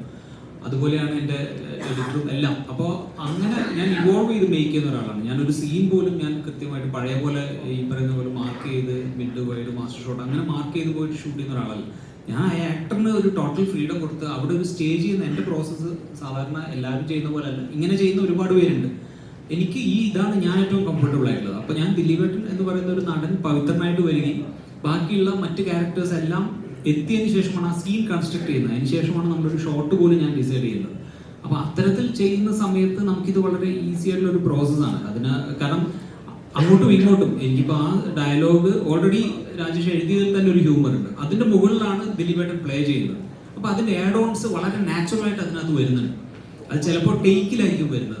അപ്പോൾ ടേക്കിൽ വന്നു കഴിഞ്ഞാൽ അപ്പോൾ തന്നെ നമ്മളത് ഓക്കെ പറയുകയാണ്. അതല്ല നമ്മളിനി അതിൻ്റെ റിഹേഴ്സൽ ടൈമിൽ വരികയാണെങ്കിൽ നമ്മൾ അങ്ങോട്ടും ഇങ്ങോട്ടും ഡിസ്കസ് ചെയ്ത് ദിലീപേട്ടൻ പറയുന്നത് നമുക്ക് ഏറ്റവും രസകരമായിട്ട് തോന്നി. കാരണം ഇതൊരു എന്താ പറയുക ഒരു വലിയ കൊട്ടയാണ്, അതിനകത്ത് ഇങ്ങനെ വന്നുകൊണ്ടിരിക്കും. അപ്പം അതിനകത്ത് നമുക്ക് വേണ്ടത് മാത്രം ഇങ്ങനെ എടുത്താൽ മതി.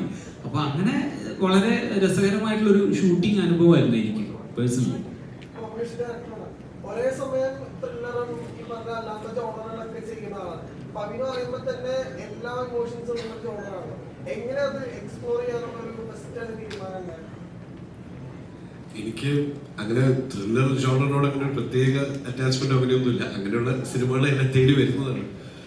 പക്ഷേ ഞാൻ പൊതുവെ മെലഡി ഇഷ്ടപ്പെടുന്ന ഒരാളാണ്. എനിക്ക് മെലോഡിയസ് സോങ്സും അങ്ങനെയുള്ള ആ ലവ് സോങ്സ് അതൊക്കെ ചെയ്യാൻ വളരെയധികം ഇഷ്ടമുള്ള ഒരാളാണ്.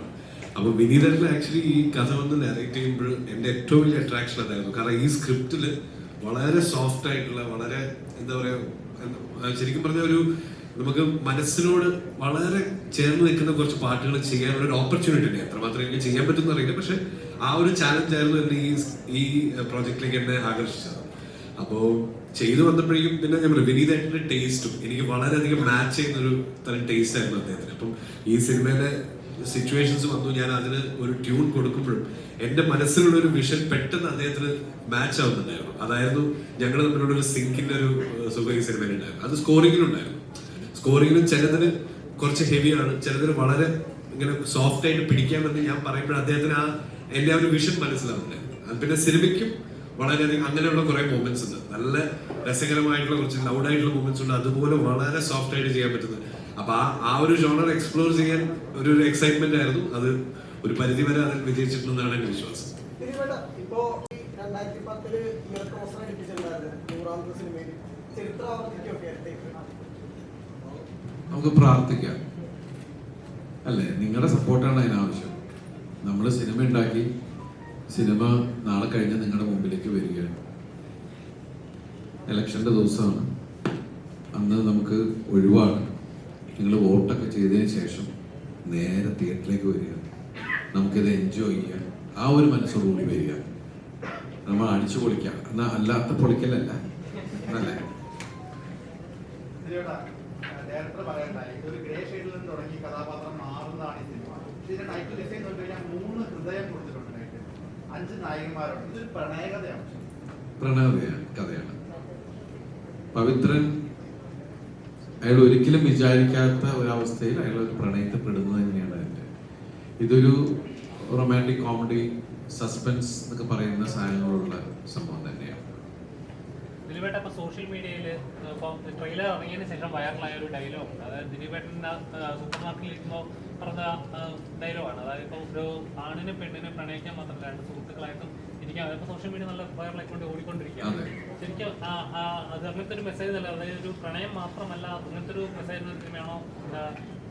100% പ്രണയം മാത്രമാണ് ഇപ്പൊ അതിൽ തന്നെ പറയുന്നുണ്ടല്ലോ.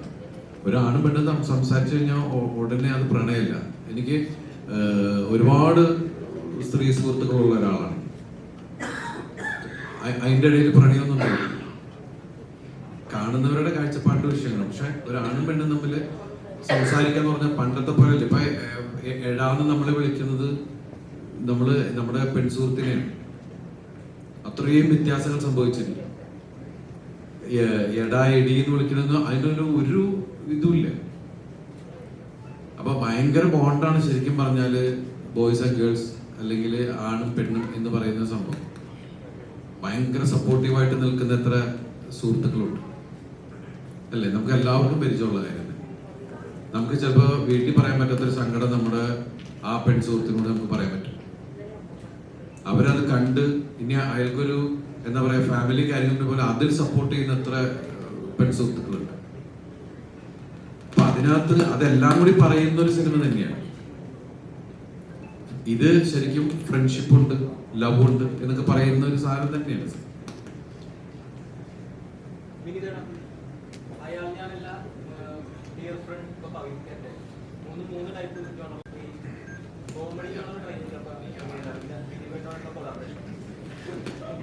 കോമഡി ഞാൻ പേഴ്സണലി ഭയങ്കരമായിട്ട് എൻജോയ് ചെയ്യുന്ന ഒരാളാണ്. ഹ്യൂമർ എൻജോയ് ചെയ്യുന്ന ആളാണ്. ഹ്യൂമർ അതുപോലെ ഞങ്ങളുടെ സൗഹൃദങ്ങൾ ഒത്തുചേരലൊക്കെ, കാരണം ഈ സിനിമയിൽ കാണുന്നതിൻ്റെ ഒരു 10 ഇരട്ടി തമാശ ഞാനും രാജേഷും തമ്മിൽ ഷെയർ ചെയ്യാറുണ്ട് പലപ്പോഴും. നമ്മൾ ഒരുമിച്ചിരുന്നാൽ രാജേഷ് പൊതുവേ ഭയങ്കര മുരടനായിട്ടുള്ള സ്വഭാവമുള്ള ആളാണെന്നാണ് പൊതുവേ ഉള്ളൊരു സംസാരം വീട്ടിലും ഒക്കെ. പക്ഷേ അത് മുഴുവൻ പൊളിച്ചത് ഞാനാണ്. എൻ്റെ കൂടെ കൂടിയ ശേഷം ഞങ്ങൾ എഴുത്ത് തുടങ്ങിയിട്ട് ഇതിപ്പോൾ 5 വർഷമായി. അപ്പോൾ ഇതിങ്ങനെ നിരന്തരം, അപ്പോൾ സിനിമയിൽ കാണുന്നതിനേക്കാൾ കൂടുതൽ തമാശകളും ഒരുപാട് ഞങ്ങൾ എഴുതിയിട്ടും അതിനകത്ത് നിന്ന് ചുരുക്കിയിട്ടാണ് നമ്മൾ ഈ സിനിമയിൽ എന്ന് വിചാരിച്ചു ഇതൊരു ത്രൂ ഔട്ട് ചിരിപ്പിക്കുന്ന, ഇപ്പൊ CID മൂസ പോലൊരു സിനിമയൊന്നും അല്ല.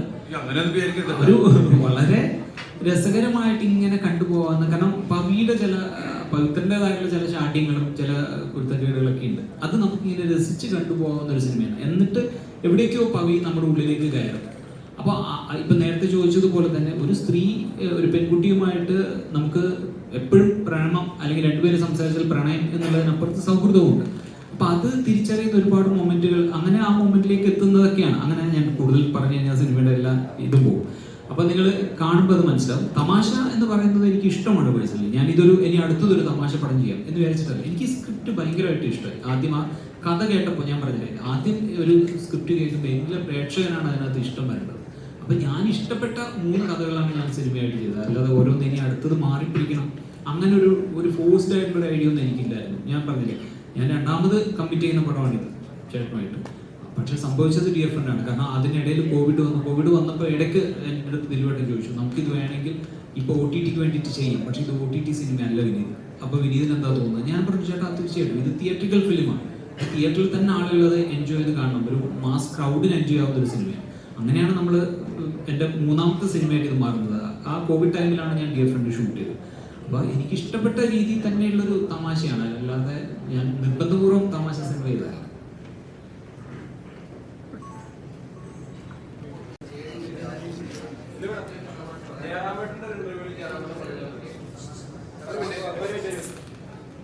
ജയറാമേട്ടന്റെ ഒരുപാട് ഒരു ഇന്റർവ്യൂവിൽ ജയറാമേട്ടൻ പറയുന്നുണ്ടായിരുന്നു, കുറെ പരാജയങ്ങളും ജയറാമേട്ടൻ സംഭവിച്ചപ്പോൾ ജയറാമേട്ടനോട് ഒരാൾ ചോദിച്ചിരുന്നു, എന്തുകൊണ്ടാണ് ഈ സിനിമ ഇത്ര ഇങ്ങനെ പരാജയപ്പെടാൻ കാരണം എന്ന് ചോദിച്ചു. ജയറാമേട്ടൻ പറഞ്ഞൊരു വാക്ക്, എനിക്ക് നോ പറയാൻ അറിയില്ല ആരോടും, അതുകൊണ്ടാണ് ചില സിനിമകൾ പരാജയപ്പെട്ടു പോകാൻ വന്നു പറയുന്നുണ്ടായിരുന്നു. അപ്പോ ഈ ദിലീപേട്ടന്റെ ഈ അടുത്ത് വന്ന സിനിമകൾക്കെല്ലാം തന്നെ ഇത്തരം നോ പറച്ചിൽ വേണ്ടിയിരുന്നില്ലേ എന്ന് തോന്നുന്നു. നോ എന്ന് പറയുന്ന വേർഡ് പറയാൻ മടിയുള്ള ഒരാൾ തന്നെയാണ് ഞാനും. അത് വലിയ സത്യമുള്ള കാര്യം. കാരണം അതിനു മുമ്പ് തന്ന വിജയ ചിത്രങ്ങളോ അല്ലെങ്കിൽ അതിനു മുമ്പുള്ള ബന്ധങ്ങളും കാര്യങ്ങളൊക്കെ വരുമ്പോൾ പല സ്ഥലത്ത് നോ പറയാതെ ഇൻഡയറക്ട്ലി സംസാരിക്കുകയും ചെയ്തിട്ടുണ്ട്. എന്ന് വെച്ചാൽ ആ പരാജയങ്ങളിൽ നിന്നും ഒരു സിനിമ പരാജയപ്പെട്ട ഉടനെ അത് എൻ്റെ കുഴപ്പമല്ല എന്ന് പറഞ്ഞത് ഞാൻ മാറില്ല. അതിൽ ഞാനും ഒരു ഭാഗവാക്ക് തന്നെയാണ്. ഓരോ ശ്രമങ്ങളാണ് ഓരോ സിനിമ. ഞാൻ നേരത്തെ പറഞ്ഞിട്ടില്ല, അതങ്ങനെ സംഭവിച്ചു. അത് നമ്മൾ വിചാരിച്ചോരോ വർക്കൗട്ടായില്ല, ആ ഡിഷ് ശരിയായില്ല എന്ന് പറഞ്ഞ പോലെയാണ്. ആ ചേരുവകൾ ശരിയായില്ല, നമ്മൾ മാറ്റി വെച്ചു, അത് ആൾക്കാർക്ക് ഇഷ്ടമായില്ല, അത്രേ ഉള്ളൂ. അപ്പൊ നമ്മൾ അടുത്ത സംഭവം നോക്കുന്നു. അപ്പൊ നമ്മൾ ഈ പവി കെയർടേക്കർ എന്ന് പറഞ്ഞ സിനിമയും നമ്മൾ ദൈവമേ ഇത് നന്നാവണേ എന്നുള്ള പ്രാർത്ഥനയോടുകൂടിയാണ് വരണത്. ഇനി ബാക്കിയെല്ലാം നമ്മൾക്ക് ഈ സിനിമയെക്കുറിച്ച് നമുക്ക് അറിയുള്ളൂ. ആ ഈ സിനിമ നമ്മൾ കണ്ടു, ഇതിനെക്കുറിച്ച് ഇതിങ്ങനെയാണ് ഈ സിനിമ എന്നുള്ളത് നിങ്ങളോട് പറയുന്നു, നിങ്ങളിത് പ്രേക്ഷകരെ അറിയിക്കുന്നു. ഇനി പ്രേക്ഷകരെന്ത് തീരുമാനിക്കുന്നു എന്നുള്ളതൊക്കെ ദൈവത്തിന്റെ കയ്യിലോ അവരുടെ കയ്യിലോ നമുക്കറിയില്ല. ഇനിയുള്ള ദിവസങ്ങൾ അവരെന്ത് പറയുന്നു എന്നുള്ളതിനെ ബേസ് ചെയ്താണ് അല്ലേ, അതേ നമുക്ക് ചെയ്യാൻ പറ്റുള്ളൂ. ഈ സിനിമ ആദ്യം പോയത് അല്ല, ഞാൻ അങ്ങനെയല്ല പറഞ്ഞത്. അയാൾ കഴിഞ്ഞ ശേഷം ഫഹദ് എൻ്റെ അടുത്ത് സംസാരിച്ചപ്പോൾ ഞങ്ങൾ രണ്ടുപേരും തീരുമാനിച്ചു എൻ്റെ അടുത്ത സിനിമ ഫഹദായിട്ട് തന്നെ ചെയ്യാം എന്നുള്ളൊരു പ്ലാൻ ഉണ്ടായിരുന്നു. അപ്പോൾ ഫഹദ് ആലപ്പുഴയിൽ നിന്ന് ഇങ്ങോട്ട് വരുമ്പോഴേക്കും ഞങ്ങൾ മീറ്റ് ചെയ്യുകയും പല കഥകളും ഞങ്ങൾ ഡിസ്കസ് ചെയ്തിരുന്നു. ഞങ്ങളൊരു പ്രൊഡക്ഷനായിട്ട് കമ്മിറ്റ് ചെയ്യുകയും ചെയ്തിരുന്നു, നമുക്കൊരു സിനിമ ഒരുമിച്ച് തന്നെ ചെയ്യാം. പക്ഷേ ഞങ്ങൾ രണ്ടുപേരും ഒരുപോലെ എക്സൈറ്റ് ചെയ്യിപ്പിക്കുന്ന ഒരു കഥ എത്തിയില്ല. അങ്ങനെ ആലോചന നടക്കുന്നതിൻ്റെ ഇടയിലാണ് രാജേഷ് എൻ്റെ അടുത്ത് വന്നിട്ട് ഈ കഥ പറയുന്നത്. അപ്പം ഇത് ഈ ക്യാരക്ടറിൻ്റെ സ്വഭാവം കൊണ്ടും ഈ ക്യാരക്ടറിന്റെ ഒരു ഏജ് വെച്ചിട്ടും ഫഹദിന് ചെയ്യാവുന്ന ഒരു സിനിമയല്ല ഇത് എന്നാണ് ഞാൻ പറഞ്ഞത്. അങ്ങനെയാണ് ഈ സിനിമ ദിലീപേട്ടനാണ് ഇതിന് ഏറ്റവും ആപ്റ്റ് ആയിട്ടുള്ള ആൾ. അങ്ങനെയാണ് ദിലീപേട്ടനിലേക്ക് എത്തുന്നത്. ഫഹദ് പറഞ്ഞു, ഫഹദല്ല പറഞ്ഞത്, ലാൽ ജോസ്. അല്ല, ലാലുവേട്ടൻ്റെ അടുത്ത് ഞാൻ ഈ കഥ പറഞ്ഞു കഴിയുമ്പോൾ നമുക്ക് ഓരോ സിനിമയ്ക്കും ഒരു ആക്ടർ ആപ്റ്റായിട്ട് തോന്നുമല്ലോ ഒരു കഥ കേൾക്കുമ്പോൾ. ഇപ്പോൾ ഫഹദിന് പറ്റുന്ന പോലുള്ളൊരു കഥാപാത്രമായിരിക്കില്ല ഇത് എന്നുള്ളത് കൊണ്ടായിരിക്കും. പിന്നെ മാത്രമല്ല, ഞാനങ്ങനെ ചിന്തിച്ചിട്ടില്ല. ഞാനിപ്പോൾ ഈ കഥ കേട്ടിട്ട് ഇത് ഫഹദിന് പറ്റുന്ന കഥയാണോ എന്നല്ല ഞാൻ ആലോചിച്ചത്. ഈ കഥയ്ക്ക് പവിത്രന് ഏറ്റവും യോഗ്യനായിട്ടുള്ള ആരാണ് നിങ്ങളുടെ മനസ്സിൽ എന്നാണ് ഞാൻ റൈറ്ററിൻ്റെ അടുത്ത് ചോദിച്ചത്. അപ്പോൾ അദ്ദേഹം ഫസ്റ്റ് പറഞ്ഞ പേരാണ്. അല്ലാതെ ഈ കഥയിലേക്ക് ഫഹദിനെ കൊണ്ടുവരാൻ പറ്റുമോ എന്ന് ഞാൻ ആലോചിച്ചിട്ടില്ല. ഫഹദിനെ ഈ ക്യാരക്ടറും ചെയ്യാം, അല്ലെങ്കിൽ ഇതുപോലെ പല ക്യാരക്ടറും ഫഹദിന് നടൻ എന്നുള്ള രീതിയിൽ പ്രൂവ് ചെയ്തൊരു ആളാണ്. അപ്പോൾ അതിന് ഏത് സിനിമയും ചെയ്യാൻ പറ്റും. പക്ഷെ ഒരു കഥാപാത്രത്തിൻ്റെ അതിൻ്റെ ഒരു ഏജ് ഉണ്ട്. ആ ക്യാരക്ടറിൻ്റെ നമ്മൾക്ക് അതിൻ്റെ എല്ലാ രീതിയിലും അത് സ്യൂട്ട് ചെയ്യുന്ന ഒരു ആക്ടർ ഉണ്ടാവും. അപ്പോൾ ദിലീപേട്ടനെ സംബന്ധിച്ചിടത്തോളം ഞാൻ മനസ്സിലാക്കുന്നത് ദിലീപേട്ടൻ്റെ ഒരു ആക്ടിങ് സ്റ്റൈല് ആ ഒരു ടെംപ്ലേറ്റ് വേറൊരു നടനില്ല. അദ്ദേഹത്തിൻ്റെ ഒരു ഇപ്പം നേരത്തെ ചോദിച്ച പോലെ ഫ്ലെക്സിബിലിറ്റിയുടെ കാര്യം ചോദിച്ചു, ഒരു കമൻറ്റ് കണ്ടിട്ട് അങ്ങനെ ഒരു ചോദ്യം വരുമ്പോൾ അത് ആ കഥാപാത്രം വരുമ്പോഴാണ്, നമുക്ക് അത്തരത്തിലുള്ള ഒരു കഥാപാത്രം വരുമ്പോഴല്ലേ നമുക്ക് അവിടെ ഫ്ലെക്സിബിൾ ആവാൻ പറ്റുള്ളൂ. അല്ലാതെ ഒരു പോലീസുകാരനായിട്ട് അഭിനയിക്കുമ്പോൾ അല്ലെങ്കിൽ ഒരു സീരിയസ് ആയിട്ടുള്ള ഒരു ക്രൈം സിനിമയിൽ അഭിനയിക്കുമ്പോൾ നമുക്ക് അവിടെ ഫ്ലെക്സിബിൾ ആവാൻ പറ്റില്ല. അപ്പോൾ അത് ഒരു കഥാപാത്രം വരണം അതുപോലെ. അപ്പോൾ ഈ സിനിമ ദിലീപേട്ടൻ എന്ന് പറയുന്ന നടന് പൂർണ്ണമായിട്ടും സ്പേസ് ഉള്ള ഒരു സിനിമയാണ്. നമ്മൾ മുമ്പ് കണ്ട ദിലീപേട്ടൻ്റെ ഏറ്റവും ഇഷ്ടപ്പെട്ട കുറേ അദ്ദേഹത്തിൻ്റെതായിട്ടുള്ള മാനറിസംസും ബോഡി ലാംഗ്വേജ് ഒക്കെ അതുണ്ട്. പക്ഷെ എന്നാൽ പവിത്രനിൽ ഞാൻ ഞെട്ടിപ്പോയിട്ടുണ്ട്. കാരണം ചില സീനിൽ ദിലീപേട്ടൻ നടത്തത്തിൽ പോലും അങ്ങനെ ഞാൻ ദിലീപേട്ടൻ ഒരുപാട് സിനിമകൾ കണ്ടിട്ടുള്ള ഒരാളാണ്. പക്ഷെ ഇത് ഞാൻ കാണുമ്പോൾ, ഞാൻ എന്ന് പറയുന്ന ഡയറക്ടർ കാണുമ്പോൾ ഇത് പവിത്രനാണ്. അത് ആദ്യത്തെ 2 ദിവസം കഴിഞ്ഞപ്പോഴാണ് പവിത്രനിലേക്ക് ദിലീപേട്ടൻ എത്തുന്നത്. അപ്പോൾ ഓരോ ദിവസം ഷൂട്ട് നമ്മൾ തുടങ്ങിയുള്ള ദിവസങ്ങളിൽ എന്നോട് ചോദിക്കും പവിത്രൻ ആവുന്നുണ്ടോ. കാരണം ഈ പവിത്രനിലേക്ക് എത്തുക എന്ന് പറയുന്നത് എനിക്കും അറിയില്ല പവിത്രൻ എങ്ങനെയാണെന്ന്. നമുക്ക് കുറെ ധാരണകളുണ്ട്. പവിത്രൻ ഇത്രയും പ്രായമായിട്ടും അല്ലെങ്കിൽ ഈ ഒരു ഏജിൽ നിൽക്കുമ്പോഴും കല്യാണം കഴിച്ചിട്ടില്ല, പ്രണയം സംഭവിച്ചിട്ടില്ല. അപ്പൊ ഇങ്ങനെയുള്ള ഒരാൾക്ക് അത്യാവശ്യം നല്ല പിശുക്കുണ്ടാവും, ഭയങ്കര വൃത്തിയായിരിക്കും വീട്ടിൽ. കാരണം ഇനി ഇയാളുടെ പ്രണയം സംഭവിക്കുന്ന ഇയാൾ പ്രതീക്ഷിക്കുന്നുമില്ല. അപ്പൊ അങ്ങനെയുള്ള ആ ക്യാരക്ടറിസ്റ്റിക്സ് ഒക്കെ നമ്മൾ എഴുത്തിന്റെ ഘട്ടത്തിൽ തന്നെ ഞാൻ പ്രാവശ്യം തീരുമാനിച്ചു വെച്ചിട്ടുണ്ട്. പക്ഷെ ഇയാൾ എങ്ങനെ നടക്കും, അപ്പൊ ഇതൊക്കെ നമുക്ക് പിന്നെയാണ് അത് രൂപപ്പെട്ടു വരുന്നത്. അങ്ങനെ വരുമ്പോൾ ഇത് ഏറ്റവും ആപ്റ്റായിട്ടുള്ള ഒരാൾ ദിലീപേട്ടനാണ് ഈ ക്യാരക്ടർ ചെയ്യുന്നത്. പല ക്യാരക്ടറും ദിലീപേട്ടൻ കൂടുതൽ മലയാള സിനിമയിൽ അങ്ങനെയാണ് അത്തരം ക്യാരക്ടറുകൾ കെയർടേക്കർ എന്നൊരു ക്യാരക്ടറും ചെയ്യുന്നു, കഥാപാത്രം ചെയ്യുന്നു. ഇത്തരം ഒബ്സർവേഷൻ ഒരു ആക്ടർ ആ ആക്ടിങ്ങിൽ കൊണ്ടുവരാൻ സാധിക്കുന്നു. അല്ല, നമ്മൾ നേരത്തെ പറഞ്ഞല്ലോ, ഇയാൾ നമ്മുടെ മുമ്പിലുള്ള ഒരാളാണ്. നമ്മൾ പല സെക്യൂരിറ്റി ആളുകളെയും കെയർടേക്കേഴ്സിനെയൊക്കെ നമ്മൾ ദിവസം കാണുന്നുണ്ട്. അങ്ങനെ അവിടെയൊക്കെ ഒബ്സർവ് ചെയ്തു എന്നല്ലാണ്ട് ഒരു പെർട്ടിക്കുലർ ആളെ നമ്മൾ പിടിക്കാൻ പോയിട്ടൊന്നുമില്ല. ഇപ്പൊ കുഞ്ഞുപുരം ചെയ്യുമ്പോൾ 5-6 വൈകല്യമുള്ള ആളുകളെ നമ്മൾ ശ്രദ്ധിച്ചിട്ട് അവരിൽ നിന്ന് ഒരാളെ ഉണ്ടാക്കിയെടുത്തതാണ് എന്ന് പറയുന്ന പോലെ ഇത് അങ്ങനെ ഒന്നും പറയാൻ പറ്റൂല. ഇയാൾ നിങ്ങൾക്ക് പരിചയമുള്ള ഒരാളായിരിക്കും, ഇയാൾ നിങ്ങളുടെ ഇടയിലുള്ള ഒരാളായിരിക്കും എന്ന് തോന്നുന്ന രീതിയിലുള്ള ഒരു പവിത്രനാണ്.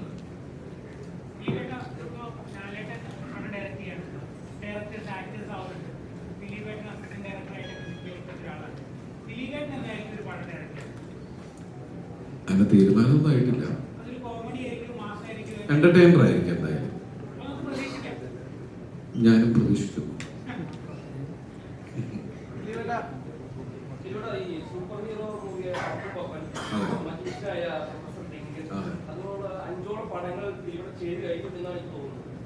ഇല്ല, ചെയ്തിട്ടില്ല. പറക്കമപ്പം തുടങ്ങാൻ പോകുന്നുള്ളൂ. ഡിങ്കനും വീണ്ടും ഷൂട്ടിംഗ് തുടങ്ങാനുള്ള പരിപാടികളാണ്. ഇല്ല, അതിപ്പോ എന്താണെങ്കിലും ഇപ്പൊ ഞാൻ ചെയ്തുകൊണ്ടിരിക്കുന്നത്, ആ പടത്തിന് പേരിട്ടിട്ടില്ല. ക്യൂനും ജനഗണമനൊക്കെയുടെ ഷാരിസിന്റെ ഇതില് പുതിയ ബിൻഡോ സ്റ്റീഫൻ എന്ന് പറഞ്ഞ ആള് വർക്ക് ചെയ്യുമ്പോൾ ഡയറക്ടറായിരിക്കുന്ന പടം ചെയ്തുകൊണ്ടിരുന്ന ലിസ്റ്റ് പ്രൊഡ്യൂസ് ചെയ്യുന്നത്. അത് കഴിഞ്ഞാൽ പിന്നെ പപ്പ, അതൊക്കെ എല്ലാം പുതിയ ആൾക്കാരുടെ രീതികളും കാര്യങ്ങളൊക്കെയാണ്. പറക്കും പപ്പൻ, ഇതൊക്കെയാണ് കണ്ടിന്യൂസ് വരുന്ന പ്രോജക്റ്റുകൾ. കീ ആൻഡ് ഷീ എന്നൊക്കെ ഉള്ളതാണ്. ദിലീപേട്ട കുറച്ചും അദ്ദേഹം ചോദിച്ചത് ചോദിക്കാം. അത് ദിലീപേട്ടൻ ചെയ്യുന്ന കഥാപാത്രങ്ങളിൽ കുഞ്ഞിക്കുൻ, ചാന്തുകൊട്ടലിന്, പച്ചക്കുതിരയായാലും അങ്ങനത്തെ ചെയ്യുന്ന കഥാപാത്രങ്ങളിൽ കുറച്ച് ചലഞ്ചിങ് ആയിട്ടുള്ള, അല്ലെങ്കിൽ ഫിസിക്കലി ആയാലും ശരി ചെയ്യുന്ന പെർഫോമൻസ് ആയിരിക്കും കുറച്ച് ചലഞ്ചിങ് ആയിട്ടുള്ള കഥാപാത്രങ്ങൾ. ഇപ്പം ചെയ്യുന്നതെല്ലാം നോർമലി ഉള്ളെങ്കിൽ ദിലീപേട്ടനായിട്ട്, അല്ലെങ്കിൽ ദിലീപേട്ടൻ്റെ കഥാപാത്രങ്ങൾ എന്താ പറയുക, ദിലീപേട്ടൻ്റെ തന്നെ വിചാരിച്ചാൽ നടക്കുന്ന കുറച്ചുകൂടെ ചലഞ്ചിങ് ആയിട്ടുള്ള കഥാപാത്രങ്ങൾ മലയാള സിനിമ കിട്ടുന്നില്ലെന്ന് തോന്നുന്നുണ്ടോ? താങ്കൾക്ക് കിട്ടുന്നില്ലെന്ന് തോന്നുന്നുണ്ടോ? നമ്മുടെ മുമ്പിലേക്ക് വരുന്ന കഥകളല്ലേ നമുക്ക് എടുക്കാൻ പറ്റും. നമ്മൾ ആഗ്രഹിക്കുന്നുണ്ട് എന്തെങ്കിലും ഡിഫറെന്റ് ആയിട്ട് കിട്ടുമോ എന്നുള്ളത്. അത് നിങ്ങൾക്ക് ഇഷ്ടമാകാവുന്ന കഥാപാത്രങ്ങളെ. നമ്മുടെ രാജ്യത്തിന്റെ വിധി നിർണ്ണയിക്കുന്ന ഒരു ദിവസമാണല്ലോ റിലീസ് ഡേറ്റ്. അപ്പൊ ദിലീപേട്ടനെ സംബന്ധിച്ചിടത്തോളം എത്രത്തോളം നിർണായകമാണ് പവി കെയർടേക്കർ? നിങ്ങൾ പറഞ്ഞതിൽ ഇപ്പൊ എല്ലാം ഉണ്ട്. അപ്പോ നിങ്ങളുടെ വിലയേറിയ ഒരു വോട്ട് നമുക്ക് തരിക പവി കെയർടേക്കർ അല്ലേ? എല്ലാവരും വോട്ട് ചെയ്യാനുള്ള അവസരം പാഴാക്കാതിരിക്കുക, വോട്ട് ചെയ്യുക. വോട്ട് ചെയ്ത് കഴിഞ്ഞ് നേരെ തിയേറ്ററിലേക്ക് വരിക. പവി കെയർടേക്കറിന് അടുത്ത വോട്ട് കൊടുക്കുക. Thank you. അദ്ദേഹത്തിന്റെ ഒപ്പം നിൽക്കുന്ന ഒരു സുഹൃത്ത് അല്ലെങ്കിൽ അലിയൻ, അങ്ങനെ ഒരു കഥാപാത്രം അദ്ദേഹത്തിന്റെ ക്യാരക്ടറിന് ഒപ്പമോ അതിനേക്കാളും കൂടുതലോ പ്രേക്ഷകരുടെ ഉള്ളിൽ കയറുന്നതായി. ഇപ്പം പറക്കുന്നളിയാണ്, കാരിസ്ഥൻ, പഞ്ചാബി ഹൗസ്, ഇതിലെല്ലാം അദ്ദേഹത്തിന്റെ ഒപ്പം അല്ലെങ്കിൽ അദ്ദേഹത്തിന് കൂടെ നിൽക്കുന്ന ഒരു കഥാപാത്രം ഉണ്ടാവും. ഇതില് ജോണി ചേട്ടന്റെ ക്യാരക്ടർ എങ്ങനെയാണ്? ത്രൂട്ട് നിൽക്കുന്നതാണോ അത് എന്താണ്? ആദ്യമേ ദിലീപിനോട് പറഞ്ഞിരുന്നു ഒരിക്കലും എൻ്റെ മോളിൽ നിൽക്കരുത്, ഒരു വഴിക്കൊരു നില കണ്ടു നിന്നാൽ മതി എന്ന് പറഞ്ഞു. വളരെ കൺട്രോളായിട്ടുള്ള ലെവലിയായത് കാഴ്ചവെക്കുന്നത്. ഇപ്പോഴും കണ്ടാൽ മനസ്സിലാവും. വളരെ അത് പിന്നെ തന്നെ അല്പം പോലും കൺട്രോൾ എനിക്ക് വളരെ ഇഷ്ടപ്പെട്ട കഥ. കാരണം ഞാൻ ഈ കൊച്ചിയിൽ തന്നെ ഒരുപാട് ഫ്ലാറ്റുകളിൽ താമസിച്ചിട്ടുണ്ട്. എനിക്കത് ഏറ്റവും ഞാൻ സൗഹൃദം സൂക്ഷിക്കുന്നത് സെക്യൂരിറ്റി ജീവനക്കാരുമായിട്ട്. കാരണം മിക്കവാറും കണ്ടിട്ടുണ്ടോ 55-60 വയസ്സായാലായിരിക്കും സെക്യൂരിറ്റീസ്. ഇവർക്കും വീടുണ്ട്. രാത്രി കാലങ്ങളിൽ അവർ ഉറക്കം വെച്ചായിരിക്കുന്നത്. ജോണി ചെയ്യുന്ന വേഷത്തിനെ കുറിച്ചാണ് പറയുന്നത്. കേൾക്കൂ. അപ്പൊ ഞാൻ പറഞ്ഞ ദിലീപ് സെക്യൂരിറ്റി അല്ല, ദിലീപ് കെയർടേക്കറും ദിലീപിനകത്ത് നന്മ ചെയ്യുന്നതാണ്. ഞാൻ പറഞ്ഞത് രാത്രി പകലെനിക്ക് ചങ്ങാടമല്ല ജങ്കാർ കെട്ടി പോകേണ്ടതുകൊണ്ട് ദിലീപ് രാത്രി സെക്യൂരിറ്റി ആയിട്ട് ചോദിക്കുന്നു. അത് ഞാൻ പറഞ്ഞത് അങ്ങനത്തെ ഒരു കഥാപാത്രമാണ്. അതുകൊണ്ട് ഞാൻ നോക്കിയാൽ എനിക്ക് ഭയങ്കര ഇഷ്ടം തോന്നി. എൻ്റെ സീൻസ് എനിക്ക് ഭയങ്കര ഇഷ്ടമായിട്ട് തോന്നി. ദിലീപായിട്ടുള്ള കോമ്പിനേഷൻ ഇഷ്ടമായിട്ട് തോന്നി.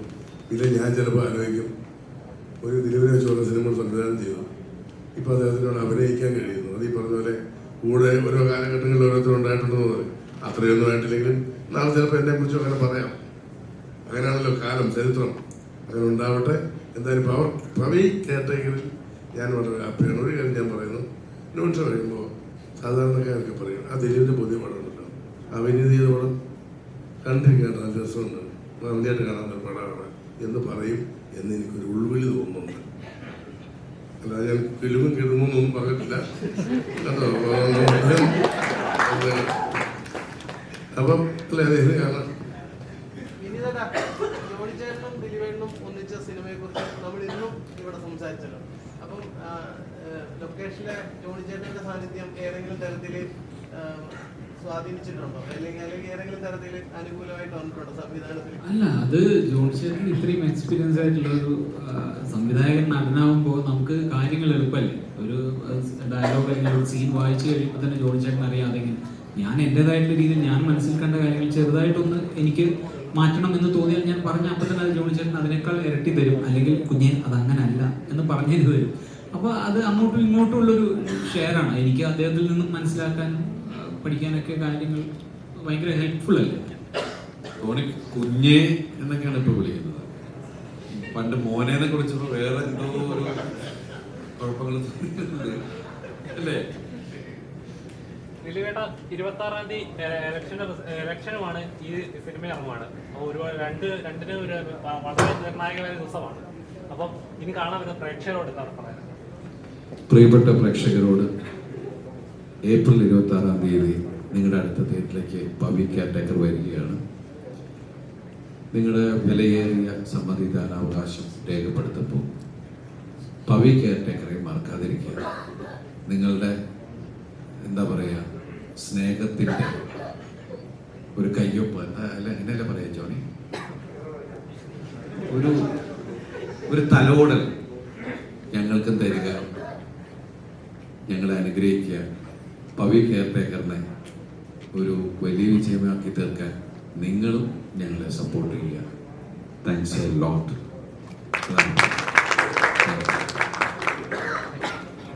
അല്ലേ? Thank U.